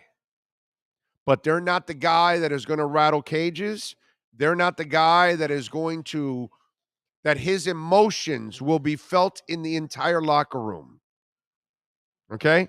Like if Marino's pissed, the whole locker room is uneasy. If Mark Messier is pissed, the whole locker room is uneasy. Okay? They need to go find that guy. Not that he's just a great talent, because that's what Barkov is. Top 10 talent in the NHL. But he's not a top 10 leader in the NHL. The Tampa Bay Lightning possess two guys, not one, but two, that are better than Barkov in that department. So you got it. You got to do something. If you're ownership, you've got to realize that you don't have that mother effer on your team. You have some really talented dudes, but you don't have that top guy, and you better go get him. I'm not smart enough. I don't follow hockey enough to know exactly the ins and outs of what's going on in each team and which guy may be available. But you better go find him. That's your job, Bill Zito. That's your job, Vinny Viola and Doug Sifu. Unless you want the same kind of heartache, you better go get that guy. Because I'll tell you, if I had Viola or Sifu in front of me, I would tell them to their face, you got a hell of a team, but you're missing one ingredient. You're missing the superstar that stirs the drink. You're missing your number one guy. You don't have that. You better find it. You better find the guy that demands excellence from everybody. You better find the guy that provides excellence every single moment on the ice, on the practice ice, in the locker room, in the media, in front of you. You need that guy. They don't have it. I don't care what anybody tells me. And if you don't lock it down right away, you're going to ruin the window you're currently in. And then all these guys will end up getting old on you, especially Barkov, and you won't be able to take advantage of it. They're in their prime now. Do it. We've waited long enough for Barkov, Huberdeau, and Ekblad. They have developed to be what they are, and they're terrific players. But neither one of those three guys are that guy. Look, I'm not telling you got to get Brett Hull or Wayne Gretzky or, I'm not talking about getting some of the greatest players of all time, but you got to get that next level guy, the Patrick Kane. You know what I'm saying? I'm not telling you got to try to find, one of the three or four greatest players ever, but you better find the other guys that are right there, hair under those that are considered the elites of the elites. Sure, everybody could use that guy. Of course, we all want Mario Lemieux. Yeah, I'm not saying that, but you better go out and get a guy. You need him. They don't have him. I was actually going back and forth with somebody yesterday on Twitter. I told them I saw more fire from Teemu Selanne than I have from those two cats. And I'm not telling you Selanne is even more talented than Barkov. But I'm telling you, Teemu Selanne was more of a son of a bitch than Barkov. That's my point. So I need to see that guy on the ice. Okay? That's all. I mean, that's the Capitals have been carried by an Ovechkin, right? You gotta find that guy. The Fedorov. You gotta find that guy. You don't have him. It's imperative that you have that I'm saying not personality or image or character, but that presence. It's incredibly important you have that presence in the locker room. Barkov is not that presence. Barkov is Gomer Pyle playing as a great talent. And oh golly gee whiz, that don't fly, man. That don't fly. So you need somebody that can control the locker room, can demand respect. Vinny Viola, Doug Sifu, Bill Zito. You've been called out. Time to lock it down. The Lockdown is brought to you by ALennyLocksmith.com. Lockouts or lock changes for home or business. Car key replacements and programming. All model cars. 24-hour service. Call them anywhere in South Florida at 855-869-5625. Go to the website at ALennyLocksmith.com where we lock it down. House, car locks, residential, commercial locksmith, key replacement with programming for your car keys. So if you need that, they do it all 24 hours a day, all throughout South Florida. Dade, Broward, Palm Beach counties, our friends in Tampa, who have two of those guys that the Panthers need, and Orlando. You also can call A. Lenny Locksmith. We have locations there, and even our friends out in Phoenix, Arizona. You can also call A. Lenny Locksmith there also. Orlando, what's your opinion of Trevor Lawrence receiving his signing bonus in crypto and supposed loss? Adrian, did he sell? I'm sorry, did he sell, Adrian? So how did he lose if he didn't sell? Do you know if he sold, Adrian, or is he hanging on like I am? Because, I get a little tired of this because there's a lot of you that don't invest and have no idea, and you never know what you're talking about when you open your mouth on this. Nobody's lost anything until you sell, my brother. So if you panic sold, then you lost.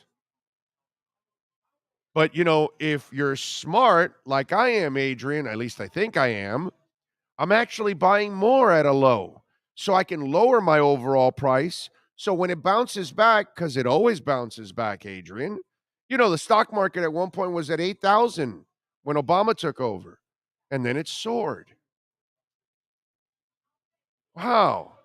And I wonder what happened, Adrian, when it got down to 8,000. Did the smart people sell their stocks? Or were they smart and bought it at a lower price to lower their overall? So when it did bounce back, they made even more money, Adrian. So I'm sorry. Are they realized losses? I don't know that, Adrian. You know what I'm saying? My brother, if you're going to talk finances, then have the facts and know what you're talking about, my man. And especially on this channel, because I will call you out. Nobody's lost a damn thing, my brother, until you sell. Nobody wins until you sell. So gains and losses are only realized when you're sold. So while my portfolio is down quite a bit, I haven't lost anything. I'm not sure if you understand that, but you don't invest, so you don't really know.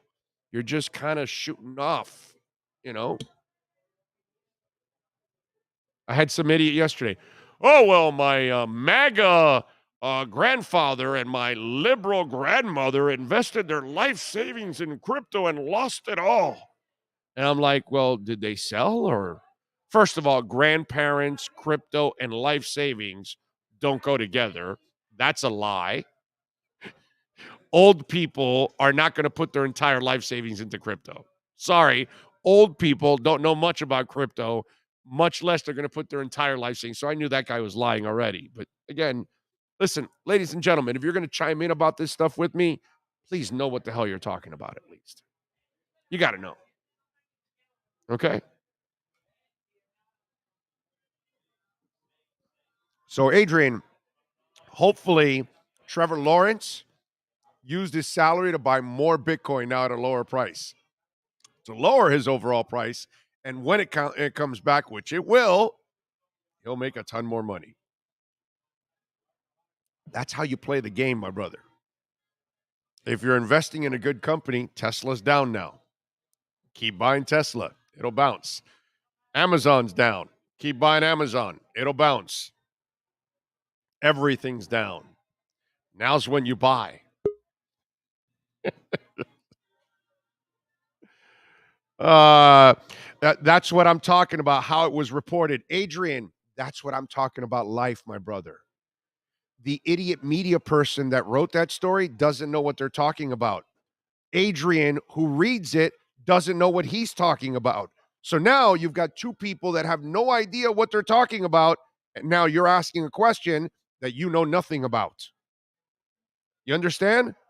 So instead of asking me the question, you weren't smart enough to understand the story you're reading is useless unless you know if he's sold or if he's still holding. Because if he's still holding, you haven't lost anything. But because you don't invest and you don't know, that's why you're caught in the same thing that dumbass writer is doing. Okay? So I say this all the time on the show. And at this point, I'm not that nice about it. But normally I am in general when I'm talking about it. In this case, I'm not. But as I tell you guys all the time, 99% of the media writing about crypto knows nothing about crypto. They don't invest in crypto. So they really don't know what the hell they're talking about. So by saying that Trevor Lawrence lost in his crypto, he has not lost a penny unless he sold.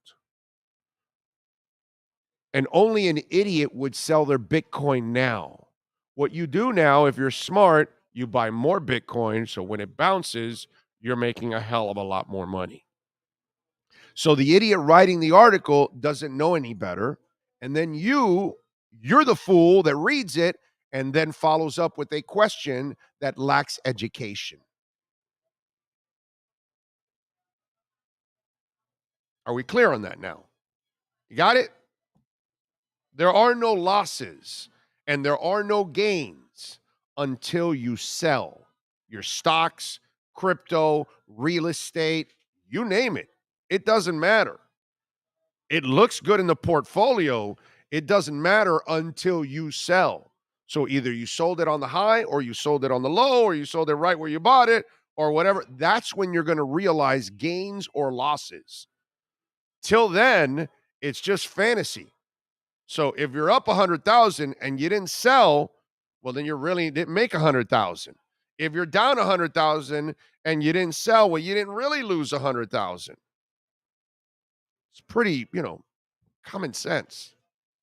So the problem is there's a lot of you out there that don't understand about it, and then you just take shots and you throw stuff out there because that's kind of what that was too, a half-ass, a handed shot, because I always talk about crypto. But if you don't know about it, don't talk about it, bro. Don't talk about it because I'm the guy that's going to call your ass out on it.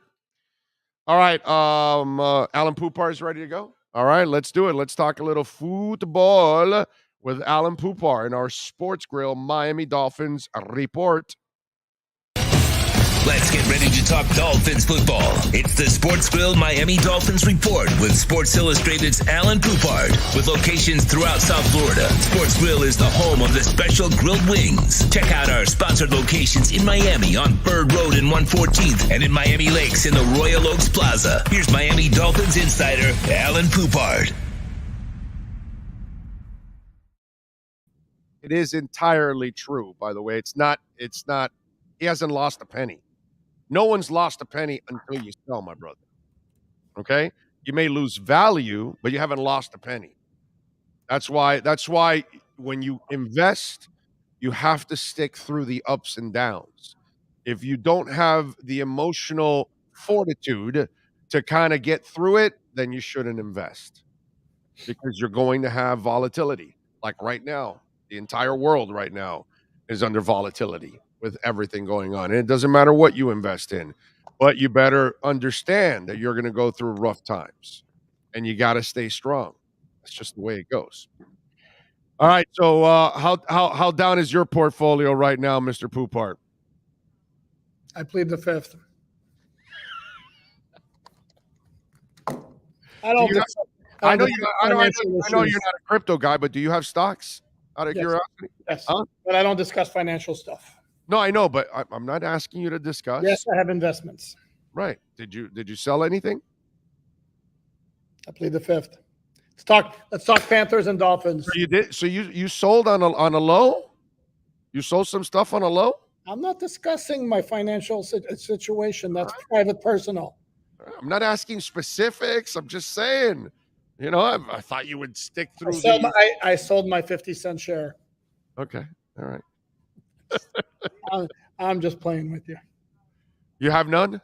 No, you don't have any investments? I'm not talking about that. I don't think anybody cares personally. Yeah, dude, they want to know how they don't want to know you are. No, they don't want to know. Yes, they do. They want to know how good of an investor you are. By the way, I apologize for being a little late. I'm at the Law Live Arena where the Panthers introduced Paul Maurice as their new head coach. Doesn't really inspire a lot. They're a guy that has, that many losses and all that stuff. It just, what'd you think of it? I don't know. I'm back and forth on it. I was looking at his career resume.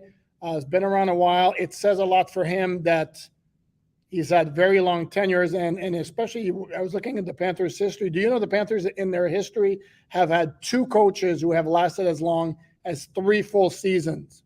I know. That's it. I know. And that's the most. They've never had a coach go into a 18th or 18th coach, dude, in 29 years. That's crazy. Well, Paul Maurice had like really long runs in Carolina. He had a long run in Winnipeg. And everybody speaks highly of him. And you talk to him, he's fascinating to listen to. We talk about Mike McDaniel being very smart. I don't believe Paul Maurice went to Yale, but he is very, very sharp as well. And again, it may be that's what they need. The Panthers need. I don't know. I still think they needed some reshaping of the makeup of their roster to be able to play better in the playoffs. As Maurice mentioned today, that those passes through 9 sticks across the middle of the ice, that can fly in the regular season. That doesn't fly in the playoffs. You can't win like that. So there has to be an adjustment, and he certainly came across like he's very cognizant of that fact. Well, I'm sure they all had to agree on that in that meeting, that they all see the same things. You know what I mean? So that, and I still get the feeling that, because they went after a Coach Q and stuff, I still get the feeling that a Barry Trotz turned them down. That's probably why we're here with Maurice as the head coach. I just get that feeling that the big name guy must have turned them down. I think that's too drastic, though. Based on the composition of their roster, to take what they have, you bring in Barry Trotz and the style of hockey that he plays, you're talking at remaking half, if not more, of the roster. Where I think with Maurice, it can be more of a smoother transition away from all the finesse that's so successful in the regular season to more of the grit and defensively conscious play that works in the playoffs. Okay. All right. I mean, listen, who knows? Maybe this is his moment that he finally finds the right organization and he becomes, the head coach. All I can tell you is it's not an inspiring hire, unfortunately. That's just the way it looks. He might be the guy, who knows, but it's not an inspiring hire, unfortunately. Barry Trotz would have been inspiring. Bringing back Quinville would have been a little controversial, but you said, wow, that's a hell of a coach, all that stuff. So you would have, and I know what the commissioner said and all that, so that was dead in the water. But something like that would have really, shooken the foundation. This is like ho-hum, unfortunately. And then the other part of it, I still think they need to go trade for that star. that guy that commands the locker room, that guy that is that guy that gets pissed off for losing, that guy that can rattle people's cages. And obviously Barkov is not that guy, as talented as he is. So is that guy available? Can they get that guy? Should they get that guy? Do you disagree with that? Yeah, no, I do, because as look at the Lightning, who have won 2 Stanley Cups. Do you see anybody talk about Stamkos as an ass kicker? He's not. He looks better than our guy. Kucherov and Stamkos look like guys that they have that knack. They have that knack. But you're talking about performance in the playoffs, and that's different than you, because you just said you're somebody to kick ass in the locker room. Yeah, like everything. The overall top guy in that locker room, not just as a scorer, but a presence in that locker room. Yeah, I think you need a combination of it on the ice and in that locker room. Yeah, I think you need it. No, I don't disagree with you, but what I'm saying is I don't know that you need for guys to kick more ass in the playoffs is what you need. But no, there's usually, because when you match that talent with that kind of grittiness and dog in him, those guys don't move. Teams aren't trading those. They're just flat out not. Those guys are not moving. I can understand that. Yeah. So, but is there a disgruntled guy? Because I don't follow hockey like you do. Is there a disgruntled guy? Like, I would know what's going on in the NBA. I don't know in the NHL. Is there a star that can be had from a lesser team or something like? I mean, Pat Riley's made a freaking living of doing that, bro. Yeah. He finds the pissed off dude in every team and he brings him here. I'm just saying, can Bill Zito do that? Is there that guy out there somewhere on one of these teams? Yeah, no, it's a lot tougher in hockey. The other problem too is we can talk about adding players all we want, but the Panthers are in a really nasty cap situation where this offseason is going to be more about limiting the damages as far as players who leave, more so than what you can add. So if they can limit the damage, and for me, the one guy I want to see back, they have a lot of UFAs, including Claude Giroux, including Ben Sherratt, who they both got at the trading deadline. To me, the one guy that I don't want to see leave is Mason Marchment, because he's a guy, he is what you call a sandpaper type of player, and you need those in the playoffs. Yeah, I'm with you there. I saw your 77 article, and I was laughing when you put Damian McIntosh on that list. They're all on the. I mean, if you wore 77, you're on the list. Hey, the dude shares my birthday, so he's got that going for him. No, I know, but all I can remember from back in those days is that I'm somewhere. I can't tell you exactly where, because I don't want anybody to put 2 and 2 together. But I'm somewhere, and I'm with a prominent Dolphin player, and we're talking about what's going on with the team, and I mentioned to him Damian McIntosh, and he goes, "Oh, he's a turnstile." So that's all I can remember is his teammate telling me he's a turnstile. And I know the poor kid also ended up with a foot injury, if I remember correctly. And was it like mishandled or something like that, or misdiagnosed or something? Or I forgot. I know he came over from the Chargers, and it's interesting too, because like younger Dolphin fans, or those who've been around, or those who live in the moment, talk about how bad the offensive line was in 2021. That group in 2004, whoosh, and then 3 years later, when the Dolphins were 1-15, there were a lot of reasons they were 1-15. That offensive line was not good.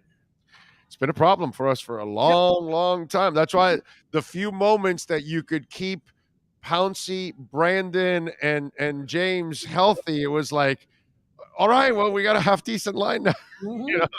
That kind of, because it was just the Jamie Nails year. That those were like, these are things that stand out to us in 25 years, because it's few and far between when we've had like decent lines here in Miami. No, and Jamie Nails was that 2002 season. Man, that dude was awesome. Pulling machine. He was a pulling machine. Oh, he was there. There was one highlight. I think it might have been the opener against Detroit. He's running 30 yards downfield, like leading Ricky Williams. Yeah. And there was a reason Ricky led the NFL in rushing that year. I mean, the guy was incredible. but the offensive line that year was really, really good. I mean, I remember early in training camp because those are the days where they still had pads on mini camps and everything.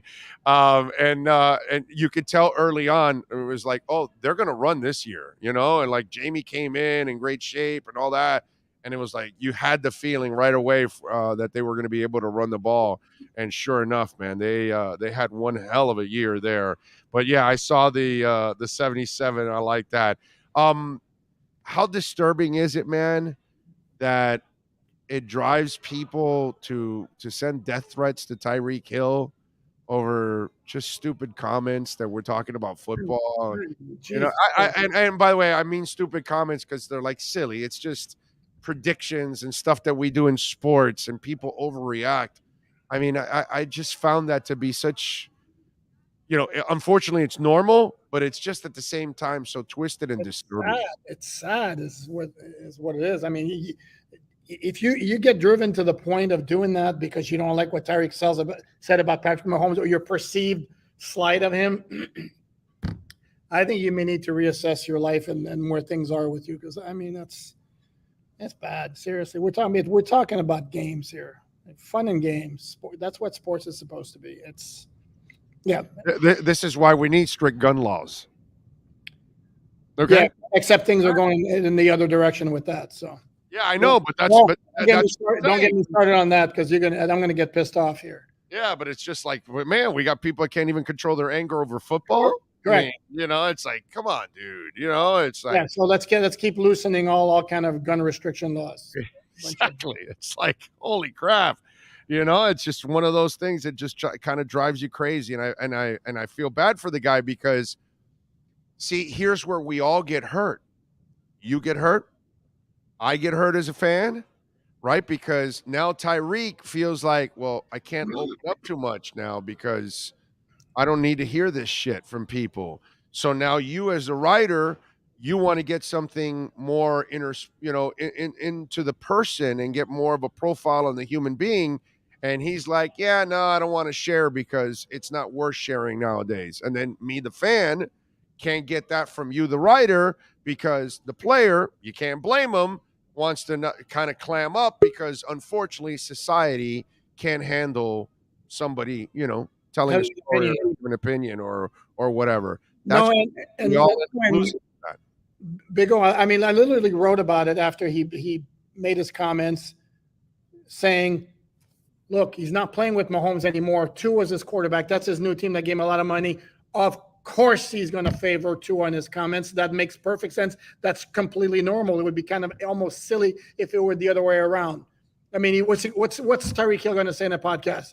Yeah, Tua's a nice quarterback, but he's no Patrick Mahomes. Really, he's going to say that? Right. And then even Hill himself in his second podcast, which was Tuesday, acknowledged that the reason he's saying that he's saying the things he's saying is that Tua is now his quarterback, and I'm going to instill confidence in him. And he truly feels that he can be great. He did say that too. No, correct. But it's like, I mean, you don't have to be a rocket science to understand the context of the comments. It's not, and by the way, there's nothing wrong with being excited about a new start, bro. Hey, if you leave your ex-wife and you go to a new wife, you're probably excited about the new wife. You leave one job, you go to another job, you're excited about the new job and the new prospects of the new job. That's life, dude. We do that in everything that we do. When we move on from one thing to another, we're always hoping that the pastures are going to be greener. That's kind of the process. And by the way, it's also a great way of being as a human being. You want to have positive thoughts. And if you're going into a new venture, you don't want to go into a new venture with a negative attitude, dude. You want to go into a new venture with a positive attitude. You want to go into a new relationship with a positive attitude. You want to go into a new job with a positive attitude. That's just normal, dude. And if he's wishy-washy in his comments about Tua when he's asked about him, or less than overly enthusiastic, then he's going to get killed by the Dolphin fan base. Well, why don't you go back to Kansas City, you loser? Exactly. I mean, so he said exactly what you would expect him to say. There was nothing offensive in the least. If Patrick Mahomes for a second was offended by what he said, dude, I don't know what to tell you. I mean, seriously. And out of all things, he really picked out the one characteristic that Tua might end up being better than than Mahomes throughout his entire career. Accuracy. That's all he really mentioned. Correct. And if it's something that you know from that young man, that's actually a trait everybody knows he's exceptional at, is accuracy. So why would Tyreek be freaked out or anybody else be freaked out that the kid is accurate? I mean, that's again, it wasn't a big deal, bro. It wasn't a big deal. It wasn't a big deal. Even if we want to debate exactly whether it's exceptional accuracy, but that's a different topic. Whatever, yeah, whatever. It was. But it's funny because he picked the one trait that you could put Tua up against anybody pretty much. Correct. His accuracy, bro. I mean, the only guy that I would say right away, no way, not yet, is Aaron Rodgers, because I've seen he looks like an effing video game the way he throws the ball around all over the damn field. His accuracy is sick. But, it's like Tua's right up there with everybody when it comes to accuracy. He is. That's one thing that has stood out from him from the get-go, and I'm not surprised that Tyreek's short time, he's probably gone, wow, this dude's accurate. He puts it right where I need it. Nothing wrong with that, dude. No, there's nothing wrong with it. And there was, again, it's a sad commentary on the landscape of 2022 and social media. I'm with you there. All right, what are you working on, Sports Illustrated, so folks can check you out, my friend? Well, I'm actually kind of surprised you didn't bring it up, because yesterday I started like a little series that we're doing on the site. Tua's top 5. Yesterday I did Tua's top 5 career games. Uh-huh. Today we're doing Tua's top 5 passes, and tomorrow we're going to do Tua's top 5 runs. Okay. All right. Top 5 passes, top 5 runs. I'm sure the one where he trucked a dude is going to be in there. That's for damn sure. Okay. Well, two points on that one. Number one, I wrote the 5 best games. My writer, Dante Colinelli, is doing the 5 pass and the throws. He's got carte blanche to rank him as he wants. To me, it wouldn't be nowhere near the top one. For me, the top one was Arizona in the open field when he juke Buda Baker. I think. Oh yeah. I like the visual of him trucking the Jets cornerback, but I think we need to slow down on how kick-ass the move was when you consider the DB weighed 180 pounds. Okay, but it's still, quarterbacks don't put their, he did it even by accident. Is the fact that he put his shoulder into the dude, at least, Dude, it's fine, and it should be in the top 5. I think it was overblown a little bit, because, again, to me, like Fitzpatrick taking on a linebacker blocking for somebody in a preseason game, while I thought actually was stupid because it's a preseason game. If we're going to award points for showing balls on a play, that would have ranked higher in my book. All right. Follow him on Twitter and check it out. By the way, alldolphins.com is the website. Lock it in. Bookmark that baby right there. He's producing at least 10 to 15 articles daily. I'm telling you, daily. It's amazing. I don't know how he comes up with the material, but follow him on Twitter at Pupart NFL, and then catch him here twice a week doing his thing. Have a great weekend, my friend. We will catch up next week. You got it. Have a good one. You got it. There you go. All right, Alan Pupart, we are ready to go. Our number 3 is next. Bobby Paulino is going to join us from the Fort Lauderdale Police in our number 3. Coming up, Ira Winderman also will join us right here.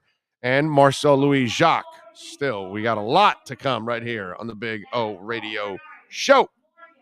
This has been the Sports Grill Miami Dolphins Insider Report with Alan Pupart, exclusively on the Big O Radio Show. Make sure you subscribe to the podcast and never miss a report. Search Big O Radio Show on most platforms. Visit Sports Grill in our sponsored locations in Miami on Bird Road and 114th, and in Miami Lakes in the Royal Oaks Plaza.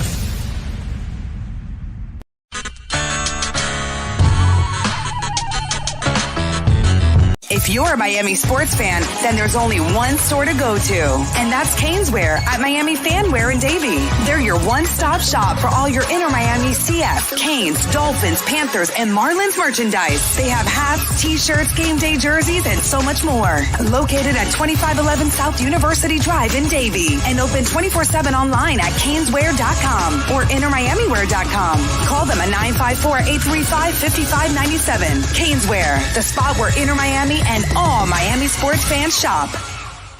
Sports Grill on Bird Road, Miami Lakes, and their newest location in Doral is now hiring. If you're looking to join a great company and South Florida institution, give them a ring or drop an email. Sports Grill is hiring all kinds of positions from hostess to servers, bartenders, or join the kitchen staff to craft some great food for their amazing customers. Please send your resume to m.cruz@sportsgrillmiami.com or call 305-219-5726. That's 305-219-5726. Sports Grill. Good food, good drink, good friends. Red Recover now offers a simple-to-use, professional-grade light therapy device designed to help your dog heal and live a healthier life. Red Recover emits red and infrared light therapy based on the same science that NASA developed, all in a soft, flexible housing pad powered by a convenient, rechargeable lithium-ion battery. Give your dog the same therapy that many veterinarians use today, but at a fraction of the cost. Pads are available in 3 sizes and come with attachment straps, clips, and an easy-to-use manual. Red Recover can help your dog with arthritic conditions, muscle soreness, intervertebral disc disease, ACL rehabilitation, performance, aging, and general health and happiness. You simply place the pad over the desired area and allow our proprietary Tri-Light therapeutic wrap to penetrate deep into the tissue where a number of healing parameters will be stimulated. When starting treatment, apply for 10 to 15 minutes daily and lessen the application time as needed for best results. Say yes to science and give your dog the care it deserves with Red Recover.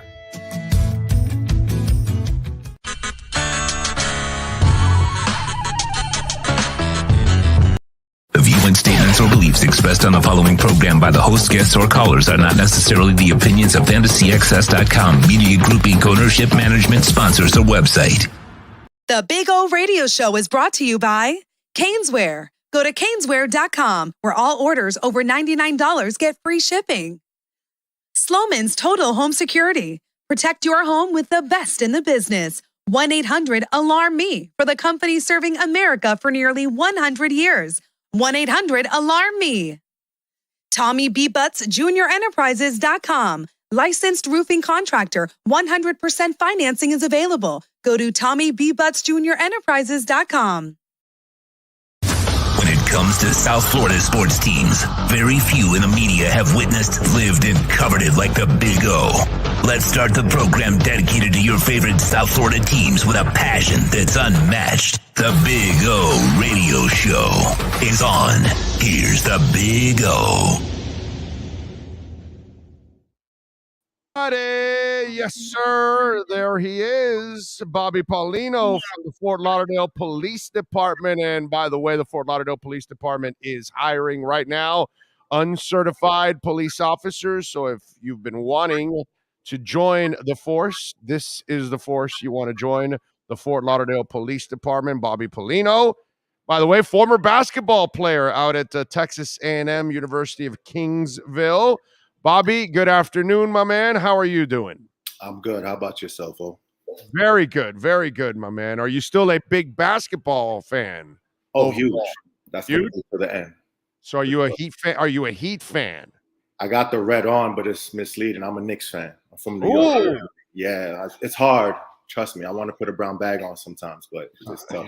Damn, dude. Oh, wow. My producer's already like really disappointed. Is that the rumbling I'm hearing in the background? Yeah, that's him. He's not happy about you being a Knicks fan, unfortunately. There's nothing I could do about it. I try to stray away, but you know. We got to convert you, bro. That's what you got. We got all the winning going on here. Why the hell are you stuck over there? You're living here in South Florida. We got to keep you over here, man.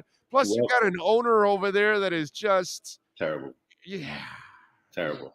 Well, to tell you the truth, I'm a Heat. It's not my team, but I am a Heat fan because my mom first moved down here. She, her boss, she worked for an air conditioning company at the time. Her boss gave her season tickets to the Wizards. And, you know, I'm sorry, season ticket for the Heat, but I guess nobody goes to the Wizards games. So they're like, hey, you could have these. So it was my first basketball game ever going to. And I saw it was when Dwayne Wade was a rookie. Wow. So I saw him be phenomenal. And I didn't even know him like that when he was at Marquette. So I'm watching this guy. I'm like, man, he's nice. And so I followed his career. So I was always the D-Wade guy. Can't really say I'm a full Heat fan, but I support the team. Well, you got to admire Butler, right? I mean, the way he plays, Oh, dude. God, I man. mean, you're a basketball Absolutely. player. You got to admire the way he sells out every night. 100%. Like that playoff run that he had, I think is one of the best I've seen in my lifetime. It's got to be at least top 5 playoff performances that I saw him do, especially against Boston and what he was able to do to that defense. That was tough. We're talking with Officer Bobby Paulino, of course, from the Fort Lauderdale Police Department. You know, Bobby, you're a former basketball player, and I was just thinking about this. And you know, in athletics, and you being an officer now, I think there's a lot of things that you can relate to. And there's one thing, you know, sometimes you can go to work, and you know, you could go to work at McDonald's, and I'm sure we've all gone through the McDonald's drive-through, and that person has very little interest in being there while they're serving you, and you can tell, you know. So there's a lot of jobs where, in other words, there's a lot of jobs where you can kind of be half-ass a little bit and get by. You know what I'm saying? Mhm. In sports, if you go half-ass, you get exposed. You'll get beat. You won't play well. You'll end up on the bench. Those kind of things. I would imagine that a police officer can't do things half-ass because your life is on the line on a consistent basis. So, in other words, while it's a completely different thing, sports and being a police officer, it's still kind of the same thing in the sense that your senses have to be alert at all times. Oh no, 100%. I mean, if you don't bring it on a certain day, you could just get that one specific call where it's your time, and if you're not ready, you know, obviously it's a dangerous situation. Bad things can happen to the people, you yourself, people you work with, or the people we protect. So absolutely, you know, like in basketball, if you don't bring it one day, you might get hit for 40. Somebody might drop 50 on you. You might see the bench, never play again. You never know. So absolutely, there's a lot of similarities. Gassers in practice the next day, right? 100%. Your teammates are giving it to you. Everything. It could get bad. Yeah, there's a lot of similarities. That's a good point, actually. Yeah, because I was thinking about that, and it's like, you know, there's some jobs you can kind of be half-ass and get by. I don't feel that well today or whatever, but man, somehow or another in the certain jobs, like, you know, you're driving a bus full of people, you're flying a plane. Yeah, you can't go half-ass there. There's a lot of people's lives on the line, and they're in your hands. There are certain jobs you just can't go half-ass. You know what I'm saying? But you know, it's just, I was just thinking about that. You as a basketball player and now a police officer, what inspired you to make the move to be a police officer? It kind of just happened suddenly. I got hurt when I was playing. I played overseas as well, and I got hurt one season, and I was home. And my little brother actually is a criminal justice major, so he was looking to get into the field. And my mom was trying to find out some things for him from a friend, a sergeant that works for another agency. Long story short, they said the qualifications. I met him. My mom was like, look, you know, you're hurt right now. You're a little bit older. Maybe you should transition to a career. And I was like, all right, I'll throw an application out there. You know, I didn't really know what I was getting myself into. About 2-3 months later, I got hired. Didn't know much about the job. And it was the best thing I ever done. The job is just phenomenal. I've loved every second of it. That's interesting. That's Yeah, interesting. So it's not something you desired, but it's something you ended up falling in love with, which is not normal, by the way, right? Because most people are driven by, oh, I'm dying to do this. I want to be this. I want to do that. And then that's what makes them happy. Whereas you were kind of, by the way, where were you playing overseas? I played in Latin and South America. Played in the Dominican Republic, Puerto Rico, Colombia. Nothing like super, like at a high level, but it was a pretty good, you know, still pro. Okay, so walk me through playing some of those leagues. The Puerto Rican league seems to be, because there's a lot of passion for basketball in Puerto Rico. That's kind of like their second passion, right? It's baseball then basketball, I think, right? Yeah, pretty much. When I went to play in Puerto Rico, I was playing with the Dominican team at the time. Okay. So we went to travel over there, played a couple of games. And believe it or not, like people think Dominican Republic is just baseball, but basketball, especially like in the smaller cities, is huge. Like the cities shut down, the colmados, which would be like corner, like little bodega type stores. Right. They shut down. They put the big screen out in front, and everybody's just out there drinking beers, watching the whole. Like, there's not one person in the whole city that's not watching the game. They get. You're watching your games? Yes, the local games, like we play Right. for little local teams over there, and it's huge. The environment is nuts. Really? So Yeah. how many different teams do they have there in the Dominican Republic? So they have like the National League, which would be the equivalent of the NBA here, where it's like city versus city. But then within the cities, they'll have like little teams that represent like neighborhoods, like little neighborhoods and stuff like that. So for instance, down here, it'd be like Opelika versus Fort Lauderdale versus Little Havana, Coral Gables, all that kind of stuff. And those are the games with the most passion, because those are the ones people really, really like to represent their neighborhoods. And it gets like refs get beat up sometimes. It's crazy down there. Really? Wow. Yeah. All right. So you played in the Dominican, you played in Puerto Rico, and where else you said? One more? Colombia. How was that? How was it like playing in Colombia? Colombia, the passion for the sport isn't as big. Obviously, Colombia is a soccer country. You know, they bleed their teams. It was good though. It was a fun experience. Some cities were better than others in terms of like the support for the teams and stuff like that. But I mean, Colombia was just a beautiful country overall, beautiful people, and it was a pretty good experience as well. You know, back in the day, I don't know if they have the passion anymore for it, but cycling used to be a big thing for Colombians too. You know, back in the day, I don't know if it's still like that anymore. What would be their second sport in Colombia? Is it baseball? So it would be on the coast. Like if you go to the coastal cities, baseball's big on the coast. Right. In the inner cities, like I play for Medellin, which is like kind of like within the country, kind of like. Their first sport is soccer. Their second sport is soccer. Their third sport is soccer. So everything just soccer, pretty much. I couldn't even tell you what the second sport would be down there. That is awesome, man. All right. So how long have you been on the force in Fort Lauderdale? A little over 5 years now. Okay. All right. 5 years, man. Not to get too, into, but talk to me about one of the toughest situations you've been in. Yeah, sometimes you gotta like when you're talking about it, out loud, you gotta kind of dumb it down a little bit. Yes. But, the toughest, I wouldn't say the toughest situation in terms of like challenging. I would say like emotional situation was when I don't want to bring it back up for people that are sensitive to the subject, but when the kids were racing their Teslas on the beach. Oh yes. I don't know if you remember that one. I was Yes. the second or third guy to respond to that. That was probably the toughest in terms of like emotional challenges I've seen that I've been to for sure. It's nothing that ever came close to that. Yeah, it's a shame, man, because we have a lot of these accidents going on with people, unfortunately, reckless driving or under the influence, and the worst part is that the innocent people that get caught up in it, man. That's got to be the heartbreaking part of it all. Somebody's doing something wrong, but then somebody that wasn't doing something wrong is caught in the middle of it all.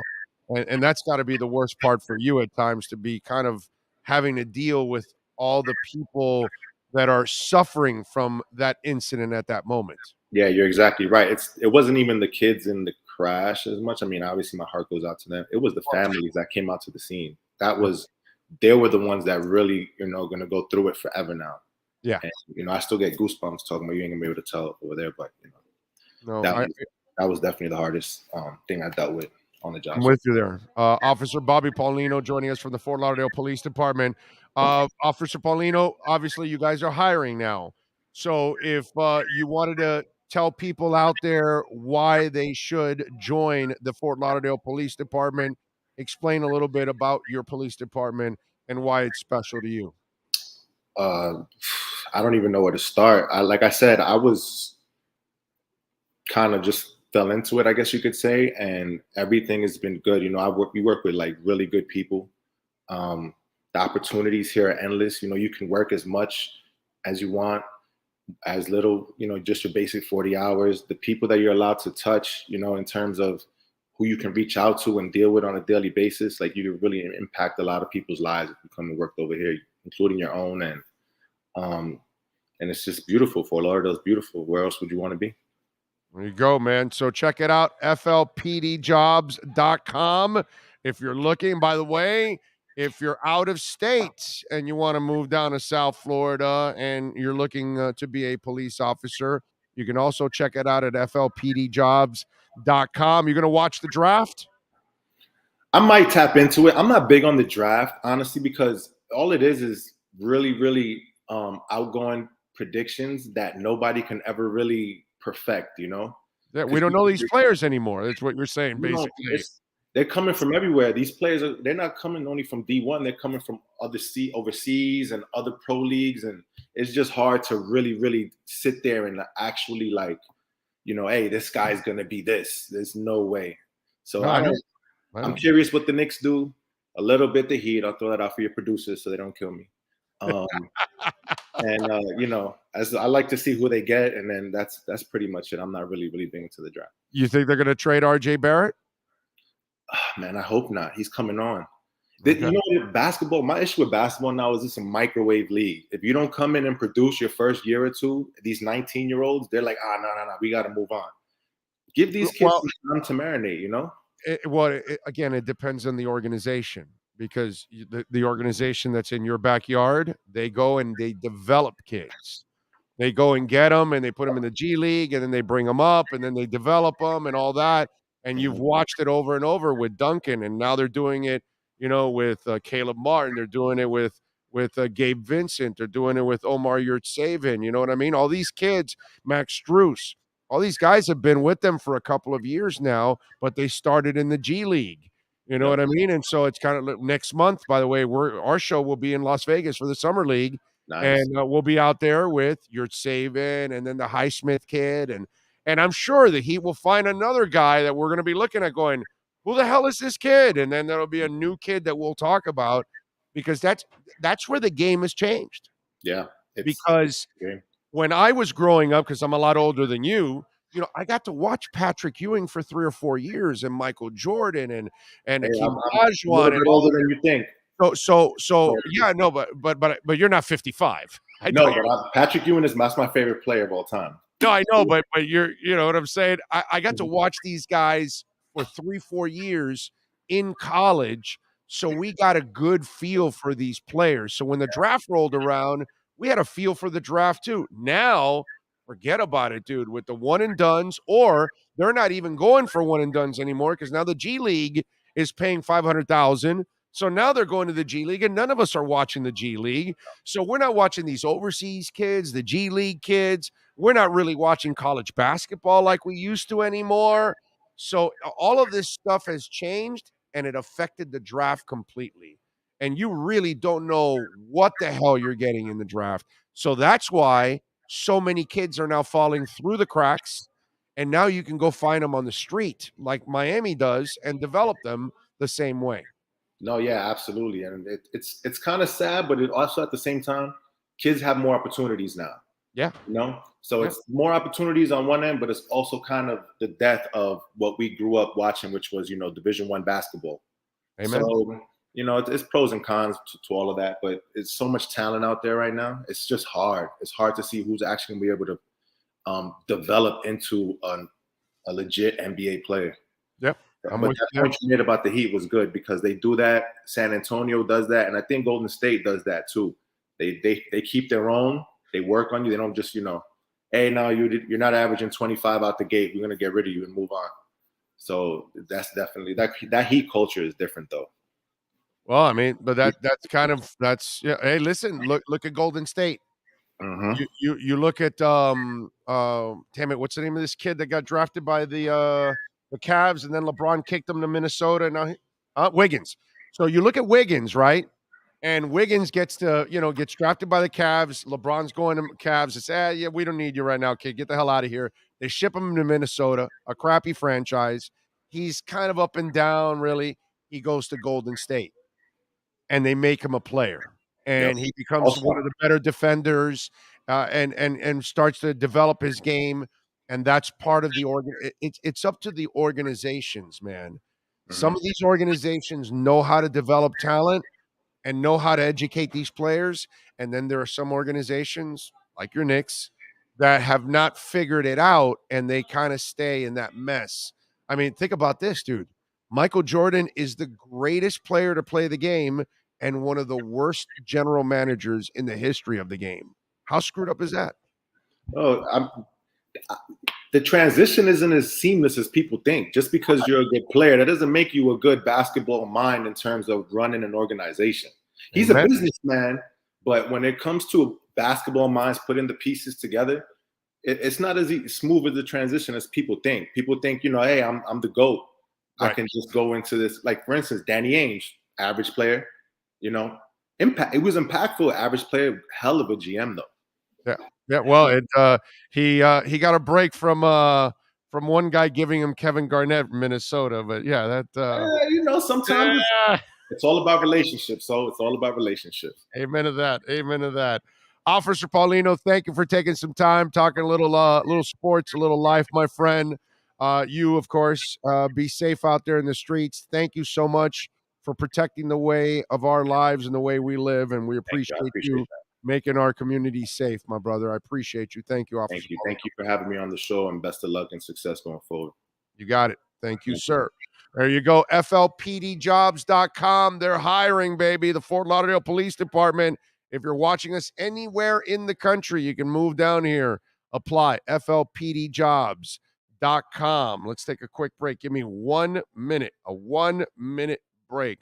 We're back in 60 seconds. Do it, Sean. When protecting your family is your priority, there's nothing more important than a roof above the people you love. Call Tommy B. Butts Jr. Enterprises.com, 954-735-9826 or 954-394-1411 and ask to speak to Tommy, the owner. They specialize in all kinds of roofs, led by their highly crafted, skilled, and professional roof mechanics. All of their previous customers have an opportunity to enter their bi-weekly drawings to receive free an exterior impact metal door. Please call for more details. That's Tommy B. Butts Jr. Enterprises.com, 954-735-9826 or 954-394-1411. Trust Tommy to fortify and protect what's most important to you, your family. All right, we're back. I told you it'd be quick. One guy saying, yeah, Jerry West is the exception to the rule. Yeah, West and Ozzie Newsome. That's it. It's hard, man. Those great players, they rarely ever become great GMs or great coaches. It's just so few of those dudes, man. So few of those dudes. They just are. Arch Manning has committed to Texas. He chose Texas over Georgia and Alabama. So the latest Manning family quarterback, this will be now the fourth quarterback in the Manning family that will be at a Division I school. I'm sure he'll be in the NFL soon enough. I don't think that's never happened. Never happened and never will happen again, probably. 4 NFL quarterbacks in one family. Well, not only that, but high-level quarterback. It wasn't like, they were all high levels. Yeah. Archie was a hell of a quarterback. He was just in a terrible team, so he didn't get the accolades. Right. Peyton's Super Bowl winner. Eli's 2 Super Bowls. Yep. If he can make it there and do it, God. Milton Munoz says cycling is almost a national sport in Colombia. Obviously, football number 1. See, I told you. I know about the cycling sickness in Colombia, but I didn't know. I know about it for years ago. It's not something I've kept up with or anything, but I knew about it years ago, 20 years ago. I just didn't know that if it's still like that in Colombia, because cycling is kind of down. When we're talking 20 years ago, we're in the middle of Indurain and Armstrong and Le Mans and, all these things that are going on in cycling that at that time, they had names and they have presence. Now cycling has no name, no presence whatsoever in this country. So we don't even register cycling anymore. But I remember back in the day when cycling actually kind of mattered with the names that I was talking about. Colombia was, enormous. They loved it. Obviously, this gentleman, Milton, you must be Colombian, Milton, because, very few people like myself that aren't Colombian actually know that Colombia has this love affair with cycling. which I never knew until, 20 years ago when somebody told me that. And I was like, get the hell out of here. Really? Oh, no, they love cycling over there. I was like, wow, I had no idea that cycling was so big. Rosendo's giving a little love to Bobby. There you go. Thank you, sir. Remember, one Bitcoin or any other coin will always be one Bitcoin or any other coin. That is very true. Livardo says, yeah, in Colombia, it's still huge. Some of the best cyclists in the world are Colombian. There you go. There you go. All right. I like it. All right. What can I tell you? By the way, AG1.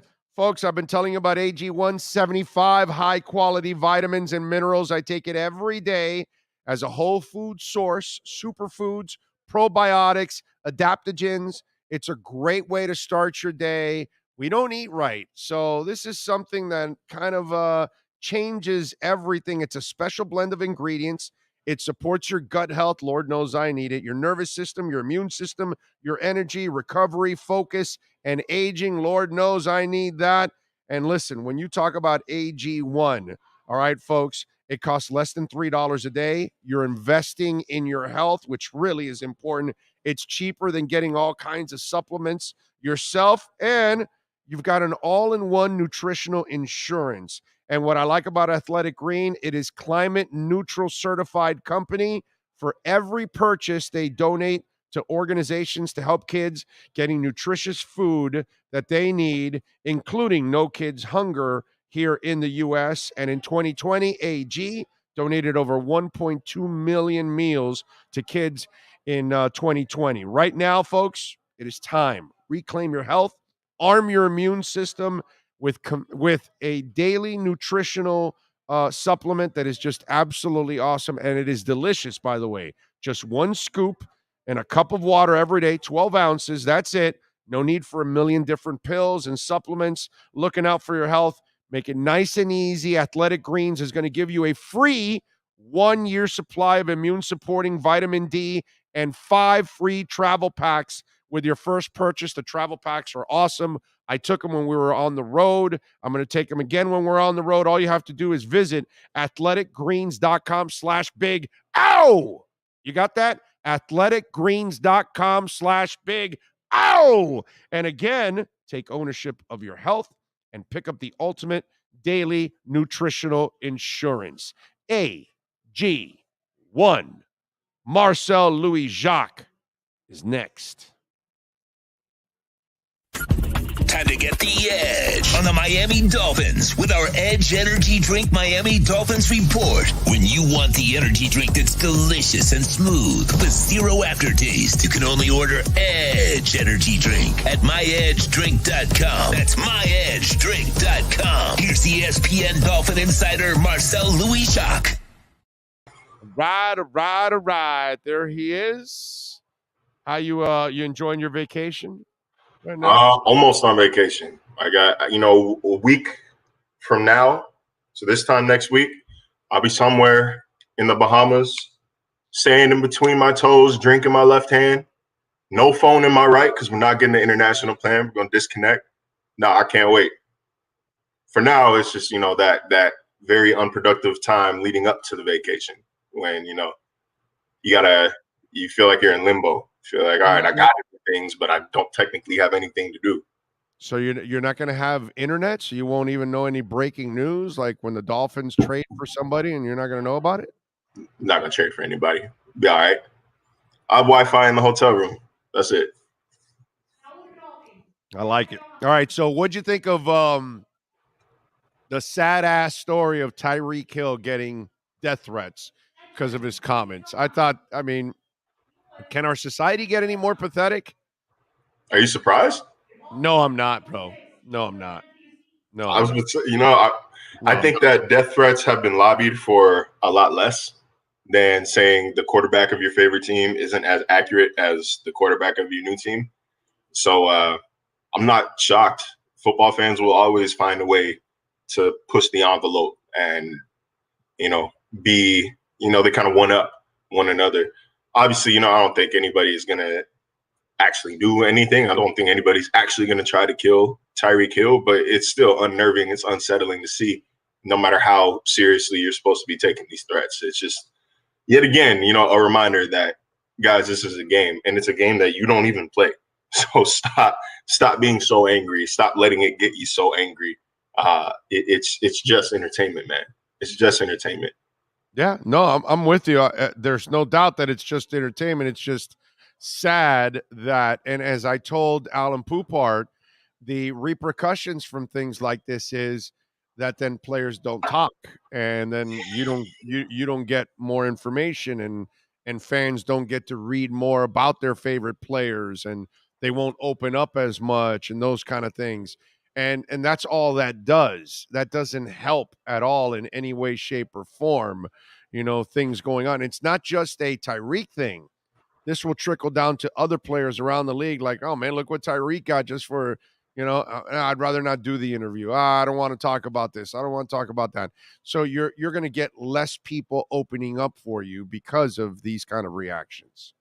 Probably, but I don't know. I think that he's strong-willed enough, and it's his own show. You know what I'm saying? So it's not like he's doing interviews. I think the existence of his show by itself is a sign that he's probably not doing too many podcast appearances, interviews, exclusive one-on-ones, all of that.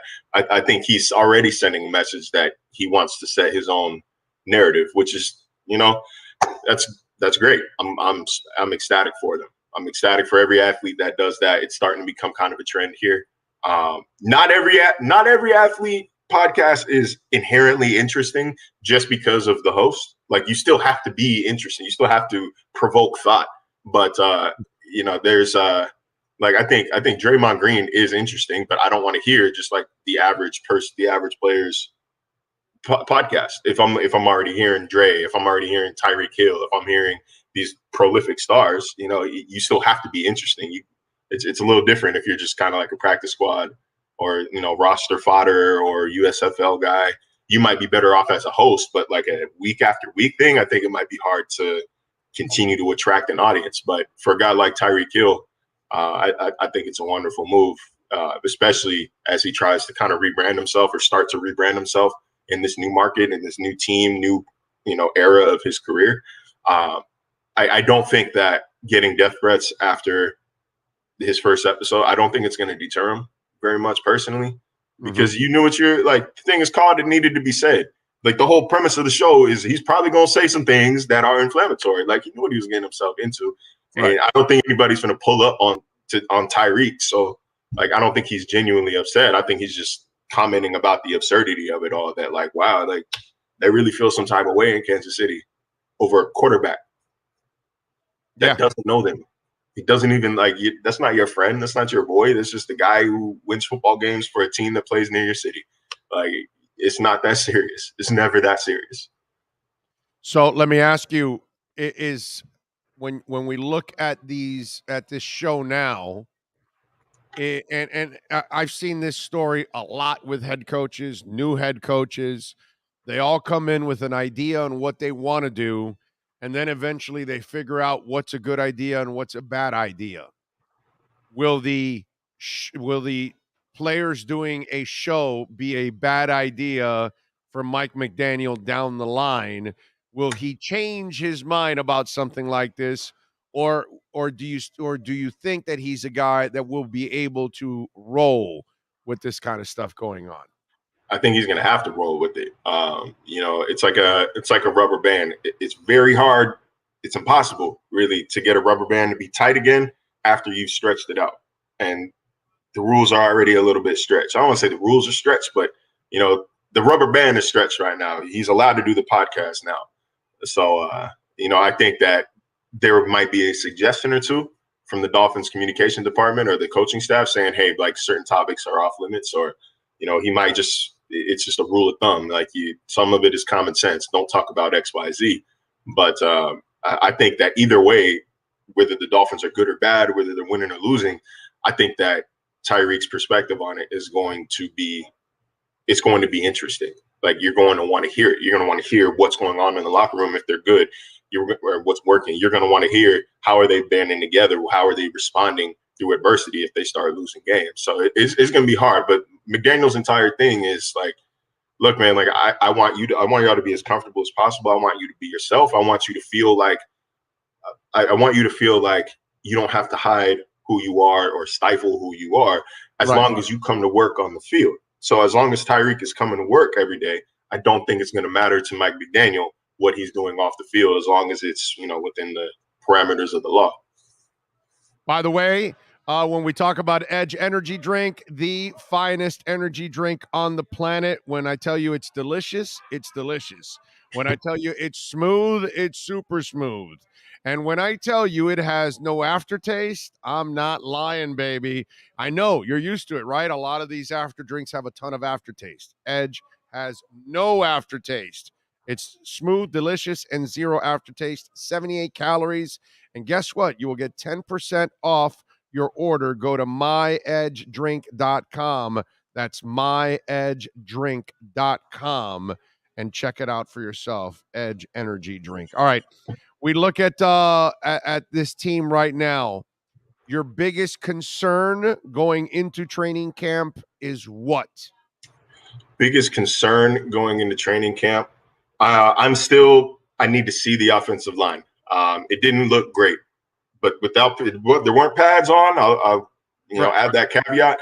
But speaking to the guys who play on either side of the trenches, they said that the pads didn't matter. Guys were still out there competing. Christian Wilkins and Zach Sealer lived in that backfield throughout OTAs, throughout minicamp. Teron Armstead presumably makes the line better, not necessarily the interior of the line like that. So I still need to see that come together. I still would like to see, I've reported multiple times here, coaching staff thinks that it can put those players in the best position to succeed. They didn't see poor players last year. They saw poor scheme. So I still would like to see that. That is a concern. Beyond that, it's just a matter of this offense needs to learn. This offense needs to figure itself out. It needs to become second nature to the guys on it. And that's just going to take time. That's going to take reps. There's also, a small concern about the defense. They were a good defense last year. Toward the second half of the season, or in the second half of the season, I believe they led the NFL in defensive expected points added, and I don't think it was particularly close. They did so, though, against the trash juice of the league, the Panthers, the Giants, the Jets 2 times, the Texans. It wasn't a great schedule, and I know we beat this argument to death last year. No, but they weren't good against the good teams in the first half of the season. That's the thing. That was what was concerning, and their one chance to kind of snap back to it against Tennessee, they got routed by Tennessee. The game was never close. Even X didn't play well against some of the receivers in that first half. So, and he was battling injuries throughout the first half. Byron Jones was battling injuries. We saw that. They both obviously they were torched by Tampa Bay as they played through injuries because, you couldn't go up against Mike Evans and Chris Godwin and Antonio Brown with Noah Igbenogany and Trey Williams. So even hurt starters are better than your backups at that point. But I digress. The point is they were poor on defense in that first half of the season. So I still want to see which one is real, which is the real Miami defense. There's been a lot of rumors, unsubstantiated rumors, that Brian Flores took over defensive play calling in the second half of the season. I've been told that's not true. I don't want to refute or, call other reporters wrong. I'm just telling you what I have been told, that was not the case. But I guess we'll find out for sure on the field. Let me tell you, the fact that they kept everybody tells me that he must have been making the calls. That's because they know. The front office knows exactly what was going on. So they must be satisfied with him as a defensive coordinator overall. They must feel he can do the job or that he did the job. I mean, because, in fact, I think it was you that reported that he wasn't really talking. Flores wasn't really communicating with his staff as much after Thanksgiving. Wasn't it you that broke that story? Yeah, it was. Brian Flores, he stopped communicating plans and schemes and meetings, ideas, and practice schedules to certain assistant coaches after Thanksgiving. Ironically, that is when the winning streak started. So, ain't broke, don't fix it type of deal. But it is what it is, man. And as we heard from Stephen Ross right after right after he was fired, that communication was the most prevalent issue there. And, I don't want to touch the lawsuit. Obviously, that's the litigation is going to figure itself out from there. But yeah, if we're going to talk concerns in that order, it's going to be offensive line, and it's going to be which defense is the real Miami defense. And I guess we will see that again. We'll see that in a matter of 3 months. All right, so I got to ask this. And I know you don't want to. I guess you kind of mentioned it, but I got to ask you, what do you think happens with the NFL and Brian Flores and the arbitration part of it? They wanted an arbitration. It was already collectively bargained that way between both sides that it was going to go to arbitration. So Brian Flores is trying to get it out in public, something against what the agreement is. What have you heard? I don't know if you've heard anything. I don't know if you've even followed up on this story much, but what do you think happens here? Does Brian Flores get this thing out in public, or does the NFL get what they want and have negotiated for to put this thing in arbitration? And the NFL gets what it wants here, and they want this. They want it to go away. They don't want the noise. I don't think it's something that these teams are particularly worried about because it's hard to prove. At the end of the day, at its core, what Brian Flores was told is hard to prove unless there was, a written offer or signed offer from Stephen Ross. It's just he said, she said at this point, and you're innocent until proven guilty in this country. So it's going to be hard to prove his case. The NFL, I think, probably has the upper hand here. They probably are they've got the advantage in this situation. I feel for Brian Flores, but I feel like the primary goal of this case, I think that he had to know that winning is probably a long shot. Winning the case is probably a long shot. I think it was more calling attention to an issue, calling attention to concern than it was about actually, coming away with anything. They just want some change. And the NFL is going to see this. They're going to say, okay, this was bad PR. We're going to initiate some new diversity program. And then everybody's going to stop talking about it in about a year.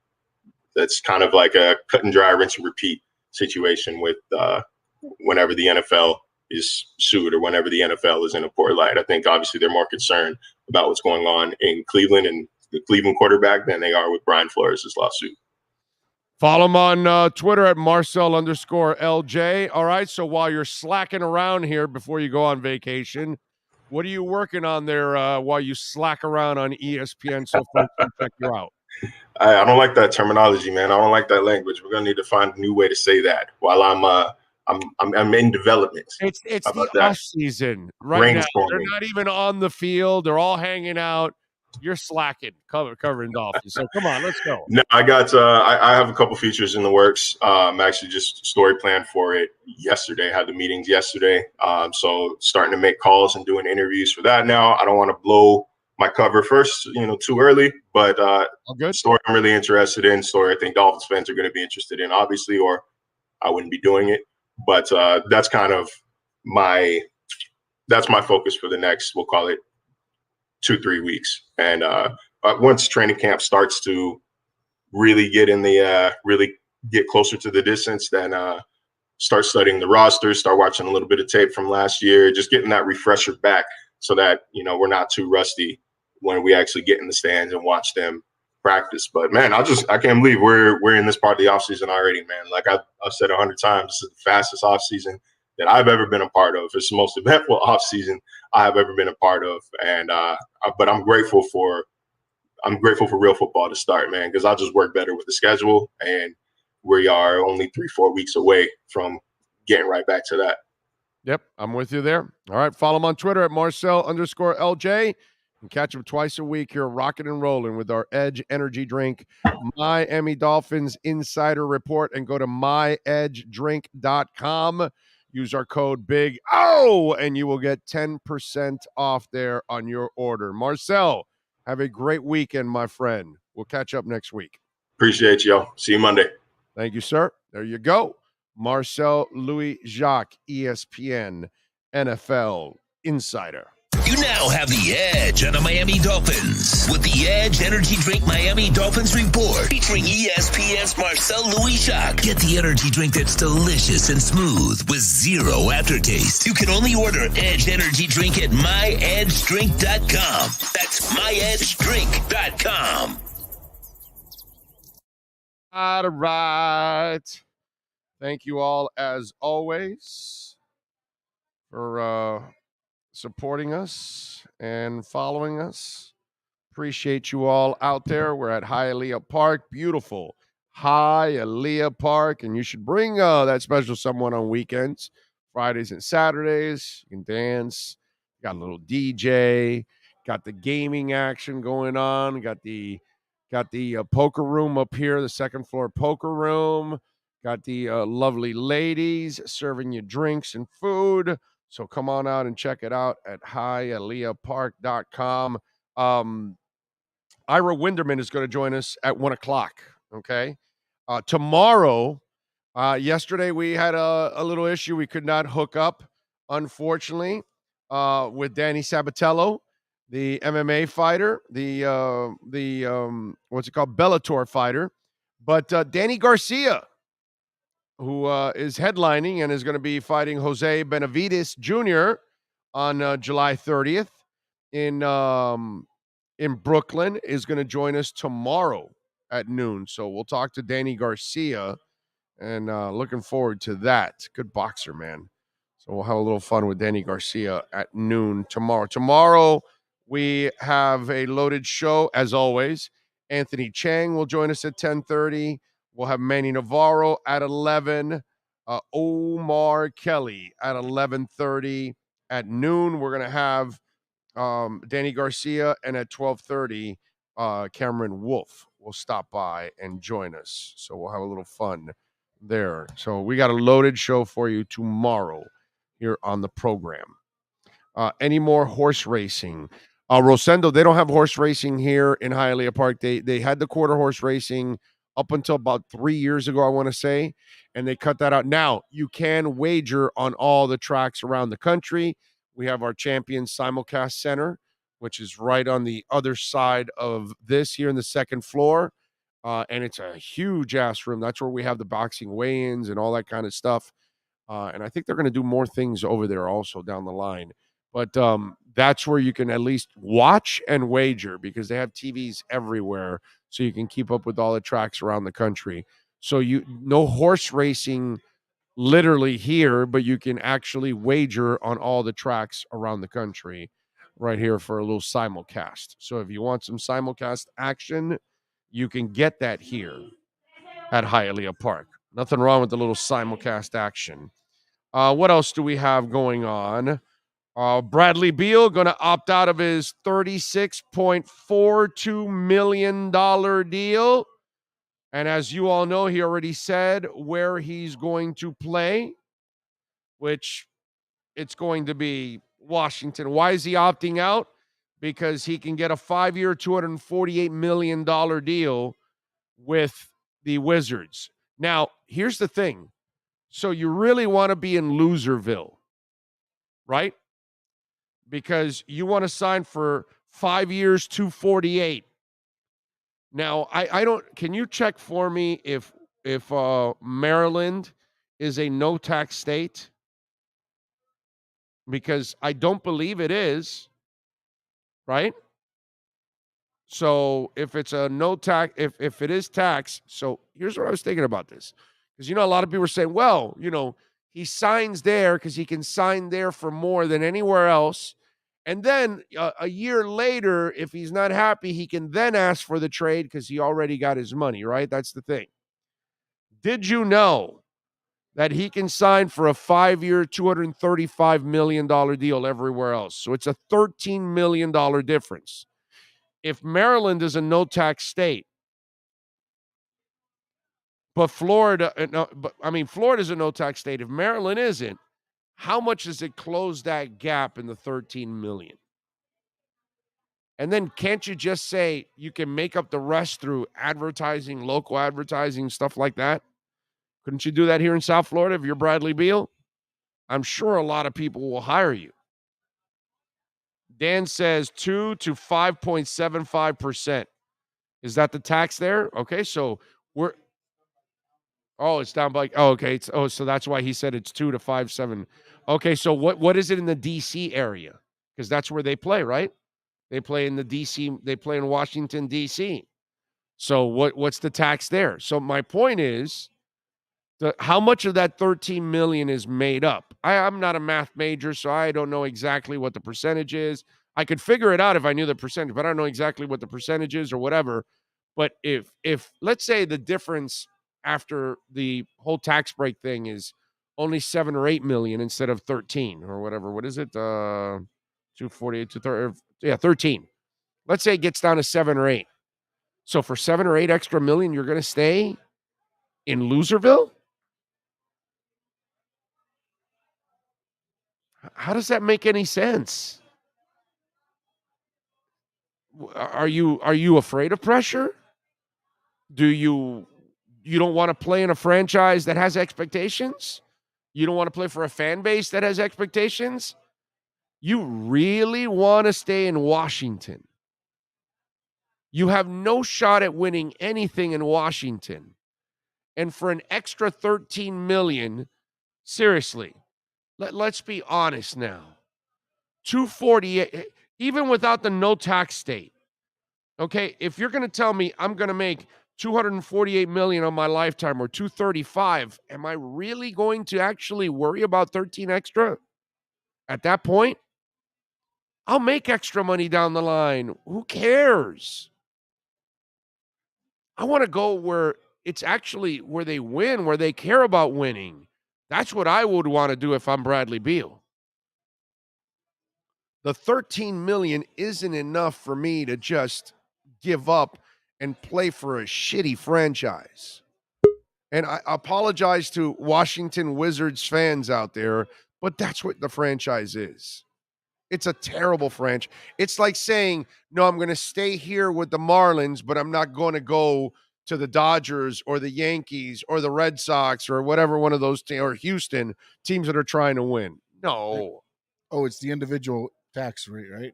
Income tax rate? Yeah, income. Yeah. All right. So over $1 million, it's I'm looking at the chart here. So $91,525 plus 10.75% of the excess over $1 million. That's a lot of money. So that cuts that $13 million right there. I don't get it. I don't get it. Even if there's no tax, even if they're also a no tax state like we are, $13 million is not enough to keep me in a crappy franchise. You know, 248 and 235. I'm going to want to go to the better franchise for 235. If that guy really wants to stay in Washington, then he really doesn't want to win. Then he really doesn't want to face any pressure. That's kind of what I get. And I'm glad because we're going to have Ira Winderman right now. I want to talk to him about that. Let's get ready here. Ira Winderman and our Acura Pembroke Pines Miami Heat and NBA report will start off hour number 4 next. Welton Rayom has more than 62 years of litigation experience handling insurance disputes. They're committed to resolving even the toughest insurance claims quickly. Call them for a free consultation. 954-966-4646. At Welton Rayom, they don't get paid unless you win. Property damage claims to your home, business, or condo as a result of a hurricane. Welton Rayom can help. Water, mold, fire, smoke damage, Welton Rayom can help. Call 954-966-4646.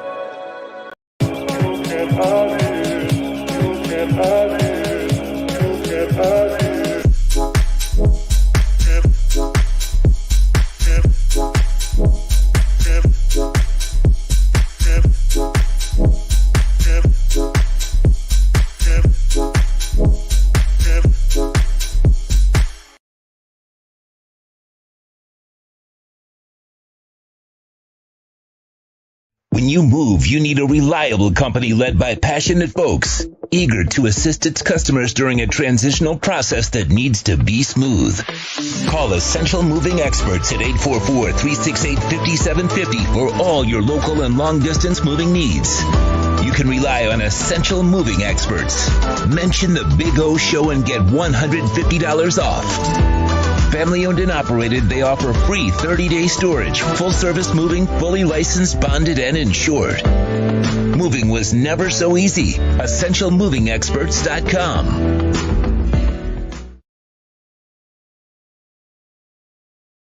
The viewpoint statements or beliefs expressed on the following program by the host, guests, or callers are not necessarily the opinions of FantasyXS.com, Media Group Inc. ownership, management, sponsors, or website. Heat fans, time for the best insight of your favorite team with insider Ira Winderman, exclusively on the Big O Radio Show. It's the Acura of Pembroke Pines, Miami Heat and NBA report. Here's Ira Winderman. To rock and roll. Ira, how are you doing, sir? I'm doing good. It's going to be a long, long night. I expect to be at the arena maybe until 2 a.m, 2 rounds of the draft. Maybe Pat Riley talks. Maybe he doesn't. Maybe the Heat deal. Maybe they don't. Maybe they set up free agency. It's sort of the real starting line of the offseason and the whole process. So we'll know a little more after today, and we'll know a little more incrementally now, day by day. So the Bradley Beal thing, he's opting out. And so I was talking about this and reading the article. So he can max salary 5 years, $248. But if he goes somewhere else like Miami, it's 5 years, $235. So it's a $13 million difference, which is a lot of money for you and me. But in his case, it's not really that much money. And number two, when I look at it, I say, well, if we're a no-tax state and they're not, how much does that cut into that $13 million over the life of the contract? And I keep thinking to myself, do you really want to stay in Loserville? Because the money overall really doesn't make that much of a difference anymore when we look at the life of the contract, no tax state. So talk to me about this. Is this just a guy that is content with Washington? Is that what it is? Big O, if he wasn't content with Washington, he would not opt out because that would present the trade possibilities to get somewhere. You have to understand there's almost no salary cap space around the league right now. 5 teams have cap space. The Heat's not one of them. So if Bradley Beal goes into free agent and gets a contract free agency and gets a contract starting around, let's say $40 million, $42 million. If the Heat want to do a sign and trade, they then have to come up with that kind of money to match. So then all of a sudden, Bradley Beal puts the Wizards having to be a partner in this whole thing. Do they want to take on Kyle Lowry? Do they want to take on Duncan Robinson? Do they want to take on someone else's bad money? So you have that as part of the equation also versus now if he's traded before July 1 at his lower salary figure, it makes it a little easier. And it also means Washington doesn't have to take on as much flotsam and jetsam there at the end of the salary cap scale. This from day one, when we've spoken on our Acura Pembroke Pines reports, we've said Bradley Beal does not have the look of a guy saying, get me the hell out of here. You call it Loserville, not my word. I think guys can be content. I think certain guys, Dame Lillard is sort of the same way. He's loyal to his city. You brought me here to the NBA, I will deal with it. Now, Lillard's had far greater success in the playoffs with the Trailblazers, getting to the conference finals, injuries, sort of putting his team a little bit short. It's a little bit different. He had a nice teammate for several years here in CJ McCollum. So, and they tried. They've tried over there. You know what I'm saying? And they haven't had the one bad contract. And once the Wizards did the bad John Wall contract, they were screwed. And that turned into the bad Russell Westbrook contract. Then they traded Russell Westbrook and got back what we thought was a nice haul in Kyle Kuzma, Kentavious Caldwell-Pope, and now they're trying to trade those guys. So it's like what you said before we started talking today is the Wizards are on this sort of hamster wheel of mediocrity. And yes, it seems like Bradley Beal is like, I'm fine on the hamster wheel. I'm going to get a good salary, don't have to move my family, I have a large family now, and I'm content being the face of a franchise, even if it's the face of a bad franchise.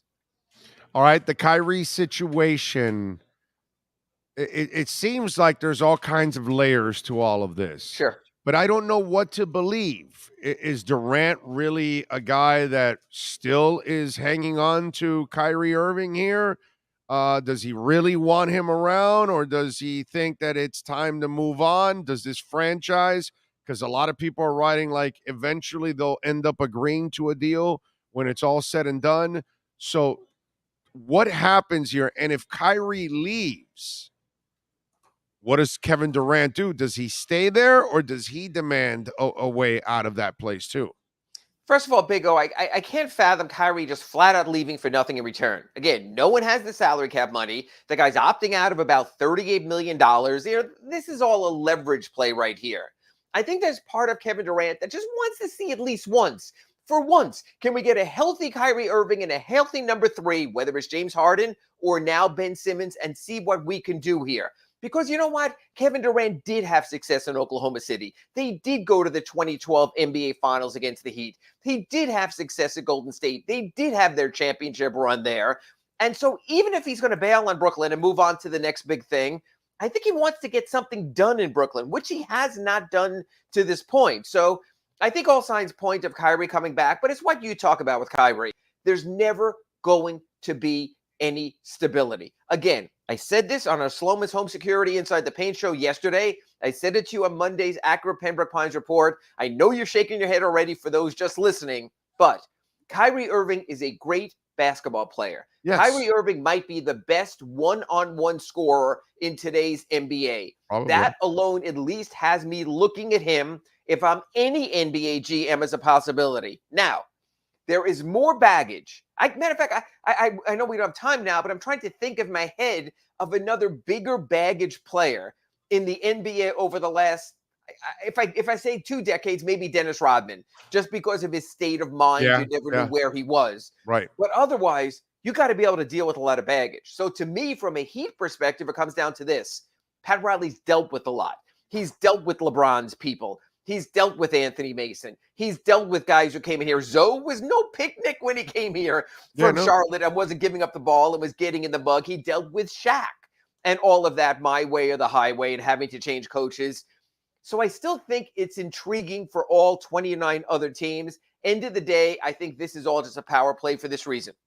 The Nets can give him the money. The Nets have a very wealthy owner in Joseph Desai, who comes from China, has all the money back from over there. So the money is there. So basically what Kyrie is doing is, I haven't been reliable, but you guys have a lot of money and I want more of the money. And I think that's how it ultimately plays out. This whole Kyrie mess is just It's always going to be a Kyrie mess. It was funny. You say this whole Kyrie's mess. It's the never-ending Kyrie mess. And when you and I were in Summer League in Vegas, you're going to ask me about the latest Kyrie mess. And you're going to ask me in August and September. And when he decides he just is not in the right emotional state after Election Day to play for the next week, we'll deal with that then. It's all part of the Kyrie sort of scene and who he is.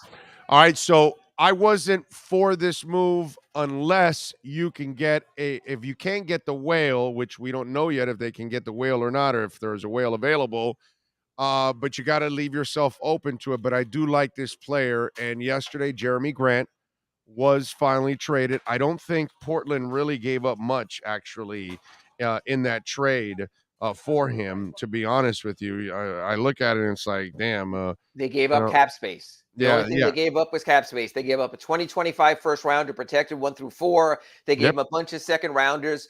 But here's the deal. Detroit, because they already had some cap space, now have oodles of cap space. And so they can make a move for DeAndre Ayton, and maybe at a number that Phoenix says, even though he's restricted, that's a bit too much. So all of a sudden, if you have DeAndre Ayton and you have Cade Cunningham and you have the number 5 pick in today's draft, you might be building the kind of young core that eventually can get you somewhere versus having to deal with Jeremy Grant's free agency next offseason, when now Portland is sort of on the hook.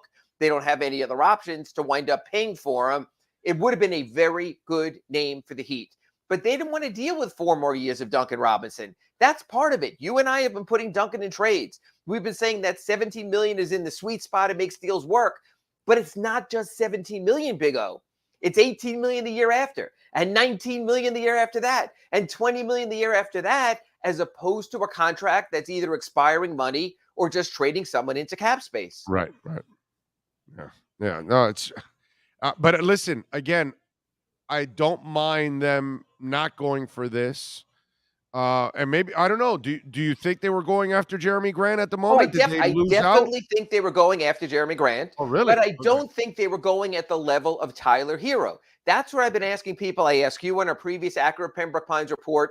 There's certain players I would put Tyler Hero in the mix for. You and I have been playing this game now for for years. Now I'll take people back if you haven't listened to the podcast of all our Accurate Pembroke Pines reports. There have been times I asked Big O, would you trade Tyler Hero for Zion Williamson? And you started shaking your head, saying he's too unreliable. Yeah. So you had that. I've asked you about Donovan Mitchell. I think you were a little more receptive there. I've asked you about Bradley Beal. You're a little worried about where the player's head is, but might be willing to go there. I mean, if he wants to come here, then fine. But if you really want to stay in Washington, then you're not a guy that really wants pressure. You don't want to. So you have that. And so, but the Jeremy Grant level of player is where I might sit back with Tyler and go, we'll give you 2 first-round picks and Duncan Robinson's contract and this nice young Max Strus that looks so good in our display case and try to make a deal like that. You know what? Detroit said, instead of taking someone else's stuff, we'll just get space and go out and buy our own stuff. So we don't need secondhand.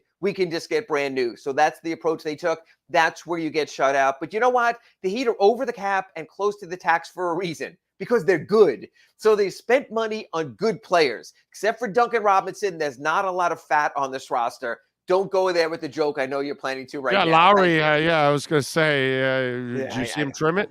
I don't know. It's it's all right. So you couldn't make the move for Jeremy. Still no hope for Donovan Mitchell? Oh, I think there's very much hope for Donovan Mitchell. I just don't know if it's a tonight thing because the Jazz don't have a coach yet.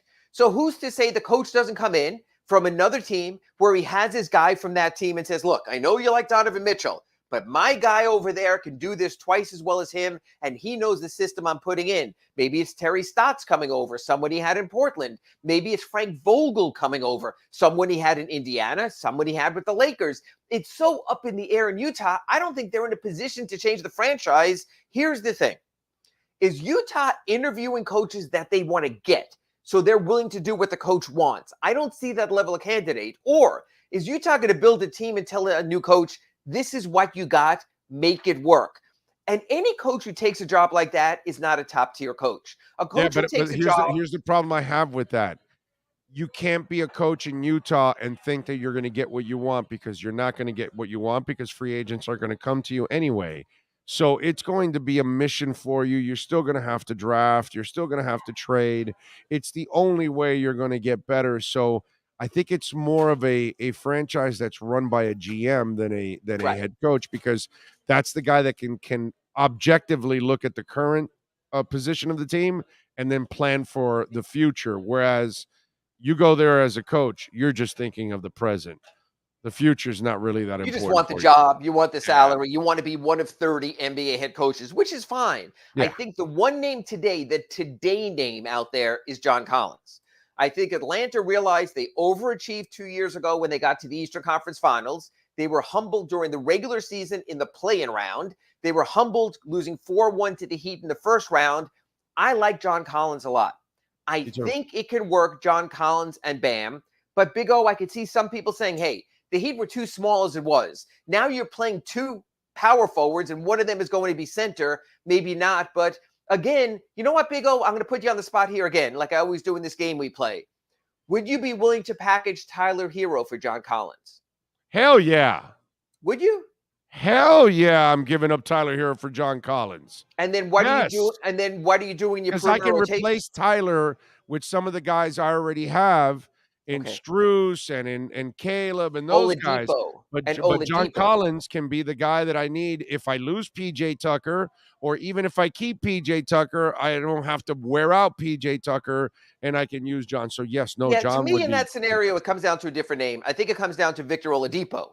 If the Heat feel Victor Oladipo is trending the right way, that he could be their 6th man, that he would be content being in their 6th man, then I think that's the only situation you can flip Tyler for someone who's not a wing and not get a wing in return. If you feel Vic, number 1, is coming back, number 2 can come back at an even higher level, then it could get intriguing. Atlanta in the draft right now are linked to shooting guard options alongside Trae Young. So why not get someone who helped beat you in the first round this year, and someone who's proven, hey, I know he's injured this year, but 2020 can be playoff tough also in Tyler Hero. All right, you and I have talked about this, and I think you agree with me. This window is very, very small for Pat Riley. Correct. He must make this move this offseason for this year coming up. We talked about this, that this past season was the ideal year to try to win. You failed, you couldn't get it done. Next year, you're really pushing it. The year after that, it becomes really unrealistic. So you've got to make a move. Is this the offseason that if Riley can make the right moves, must Mickey Arison be willing to go over the cap and pay the luxury tax? He's been willing to do it in the past for the teams that he's been convinced are title teams. Maybe you're not convinced it's a title team, but it's a team that could challenge and possibly win the title with a move with Donovan Mitchell and those kind of things. Will Mickey pay the tax? Is he willing to pay the tax? If he doesn't pay the tax this year, is that something that he's not doing what he should be doing, in other words? And I would phrase it this way. They're going to be well over the cap. So they're spending. You're talking the tax that's a higher level. Okay. They will be willing to spend into the tax for the right players and the right components. In other words, Big O, I can give you a path into the tax that just involves bringing back Caleb Martin and Victor Oladipo and one other small piece. And even with that, if Caleb Martin gets the 10-3 mid-level exception and you give Victor Oladipo $15-16 million a year, you quickly can get to the tax. But the thing is that worth going to the tax for? Are Martin and Oladipo worth the tax, or is a mega trade worth? I would say yes. In a mega trade for a Donovan Mitchell, maybe a Bradley Beal, maybe a John Collins, yes, I would go into the tax for that. I'm not so sure if just bringing back my own, if just bringing back Victor Oladipo, Caleb Martin, Dwayne Dedmon, some of your other free agents, if that's worth it. No, I think that's where financial prudence has to come into the equation also. I think you need to spend smart money. Smart money would be on one more, I don't want to say whale, but one large oversized fish. I'd say if you go there, then I would. And I think Mickey is willing to, because, you're spot on for this reason. They signed Kyle Lowry for 3 years. This was his 36-year-old season. Next year's his 37-year-old season. Then it's his 38-year-old season. So they knew the Lowry window would be very compact, no matter what you think about Jimmy Butler at 32, 33, all the way to his 36th birthday. So, yeah, if you're not spending now, I'm not sure what you're saving it on, unless you're saying we blew it on Kyle Lowry and we're not going to chase his bad money. That's why you might say it. And they will never publicly come forward and say that. Yeah. And Franklin Rizzo, don't be silly. Trade Bam. Come on, dude. Relax. Bam is fine. They can win with Bam. Bam's not the problem. Okay. So Bam and Jimmy are safe tonight. Bam and Jimmy are safe in the starter free agency. Yeah. Bam and Jimmy are but no one else. But no one else would I give the full Orlando Alzagari 100% guarantee. Anyone else, including Kyle Lowry, including Tyler Hero, would be available if you have to match salaries for a better deal. You know, Pat Riley talks about how he's committed to the culture and committed to the team. What the Heat really are committed to right now is doing right by Jimmy Butler and doing right by Bam Adebayo. Follow him on Twitter at Ira Heat. Catch his work there at the South Florida Sun Sentinel. What are you doing there at the South Florida Sun Sentinel? I know you got to be doing a lot of stuff tonight with the draft. Well, obviously tonight, as soon as it happens, go to sunsentinel.com. We'll tell you about the pick, why they made the pick, why they didn't pick. Already posted at sunsentinel.com, and at your doorstep tomorrow in your Sun Sentinel, all the key dates leading up through free agency, so you can set your calendar and tell your wife when you can't go out to dinner because you have important things to do. Summer league schedule, free agency timing, option timing, all of that stuff. That's online right now. I'll have a notebook later in the day with some other speculation about the Heat. So, Big O, this is the time you live for. And all of a sudden, I'm going to have to start popping up with those special weekend shows. It's going to get fun. It's going to get interesting. And it's going to start happening now. By the way, who will hit more buffets in Vegas, you or Sean? You know what? I got a feeling I might get the lower rate than Sean. I think they've wised up and now they go by weight. No offense, my good friend Sean there. So we will see. You know what? It's just a matter of, again, I'm on a newspaper salary. I'm not like the Big O show with the expense account. So you probably will be more likely to find me over at Circus than Sean over there at Caesars. There you go. Sean's at Caesars. Wow. Damn, you're highfalutin. There you go. Yeah, I'm gonna be eating the filet fish while he's having the cracked crab. Exactly. There you go. Nice job by you, Sean. All right, follow him on Twitter at Ira Heat and subscribe to the South Florida Sun Sentinel. Ira, enjoy the evening, my friend. We will catch up next week. Updates is needed. Thank you, Big O. You got it, my friend. Thank you. There you go. Ira Winderman and our Acura of Pembroke Pines Miami Heat and NBA report. You've been listening to the Acura of Pembroke Pines Miami Heat and NBA report with Ira Winderman. When you're looking for award-winning service and great deals from the #1 volume Acura sales dealership in the Southeast United States, you go to Craig's Inn Acura of Pembroke Pines at 15601 Pines Boulevard in Pembroke Pines. All right. John Wall making his way to Miami. If he wants to come here on a minimum deal, probably. As if he gets the buyout from Washington, I could see Miami bringing him in for a minimum deal. They're not going to give him any kind of money. You can't do that. He's been too injury prone. So, unfortunately, that's just not the way it goes. When sports and business collide, we like to do something called the KSDT CPA Sports Business Report.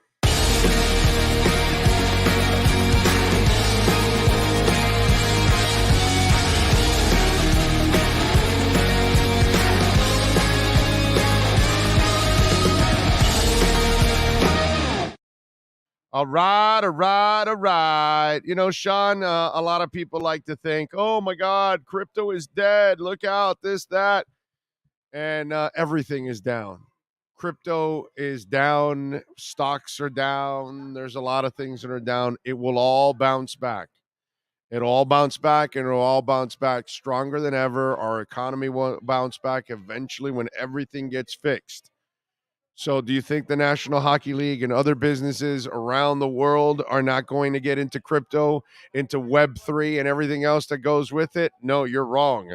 The National Hockey League has now signed a multi-year partnership agreement, NFT platform Suite, to start a digital collectibles marketplace. The NHL will release NFTs featuring never-before issued video moments during the league's 22-23 season. Suite will become the NHL's official digital collectible marketplace, allowing fans to trade and collect NFTs. The digital collectibles will include the latest video moments as well as archival moments. The collectibles will feature past and current NHL players, including Wayne Gretzky, Ty Domi, Sidney Crosby, and Mario Lemieux. By the way, I think of Neil Rogers when I see Ty Domi because he used to call him Ty Dummy. All the time. He used to call him Ty Dummy. Anyway, the partnership is the first to bring together the NHL, the National Hockey League Players Association, the NHL Alumni Association, to offer videos and other collectibles. The NHL announcement comes on the heels of other major league sports associations, including the NBA, MLB, and NFL, embracing NFTs. The marketplace will have gamified elements and will also allow fans to interact with each other, building NFTs and digital collectibles that are really cool, have great design, and are scarce, and have collectible value is absolutely important. But we're also thinking about what's the utility behind that and how the digital collectibles can be plugged into the broader fan experience and what that means for the NHL, says Senior Vice President of Global Partnerships David Lahansky told CoinDesk. And listen, what they should do, I'll give you an idea, NHL. When you sell your NFTs now, have a raffle go on that somebody that bought one of the NFT collectibles will win a free trip to the Stanley Cup Finals, to all 7 games if necessary, airfare, hotel, and tickets. How do you like them apples? That inspires people to buy the NFTs, right? I mean, what's it going to cost you guys? A couple plane tickets. Tickets don't mean anything to you guys. It's not a big deal. You know, so you could get away with something like that and make it a real cool thing. Or they can choose, like, if they buy an NFT and they win the raffle, they will win a jersey of their favorite hockey team, you know, signed with one of the players. And you have the 30 teams, 30 stars that are going to sign the jersey.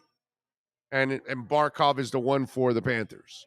So you know that if you win and you're a Panthers fan, they'll send you a Barkov signed jersey or something. You can do things like that.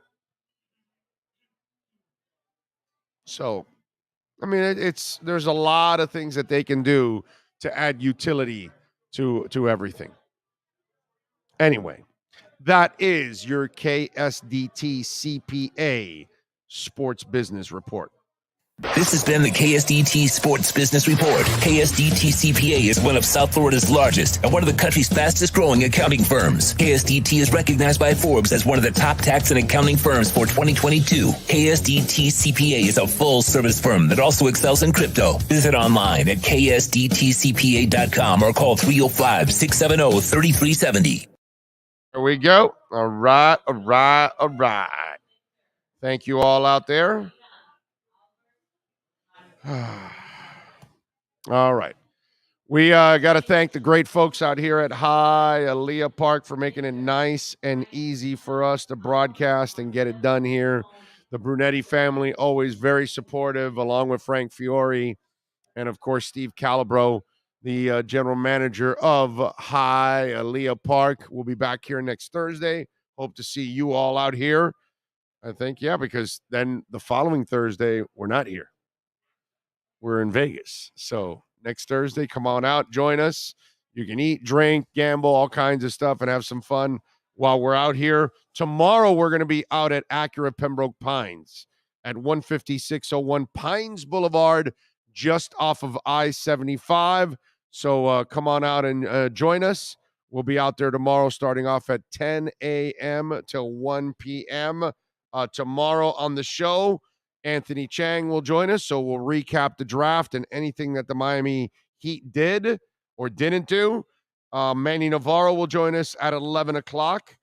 Danny Garcia, great boxer, is going to join us at noon. He's taking on Jose Benavides on the 30th of July in Brooklyn. Omar Kelly will join us at 11:30, and Cameron Wolf will join us at 12:30. So we are absolutely loaded for tomorrow. Appreciate all of you out there. As always, thank you all. If you made a donation through Cash App, you can always send one through Cash App or Venmo at Cash Big O Show. That's the address, Cash Big O Show. I'm dying to see who's the first one to donate some Bitcoin to us, because you can do it on Cash App. So if you want to send it in, you can send in a little Bitcoin, a little Ethereum to us. All of that, we appreciate it at Cash Big O Show on Cash App. Ty Domi used to crush people on the ice like no other. That dude was freaking nuts, who literally dropped bows on anyone and everyone. Yep. That's why Neil would call him Ty Dummy. Yep. But anyway, To Extreme loves the Ira segments. Thank you. Thank you, Mocha. Aloha to you. Aloha to all out there. Please don't forget to smash the like button on the way out. Please subscribe to our channel and subscribe to our backup channel, Big O Show Cuts. Please help us get to 1,000 there. Have a great night. We will see you tomorrow as we wrap up the week here on the Big O Radio Show.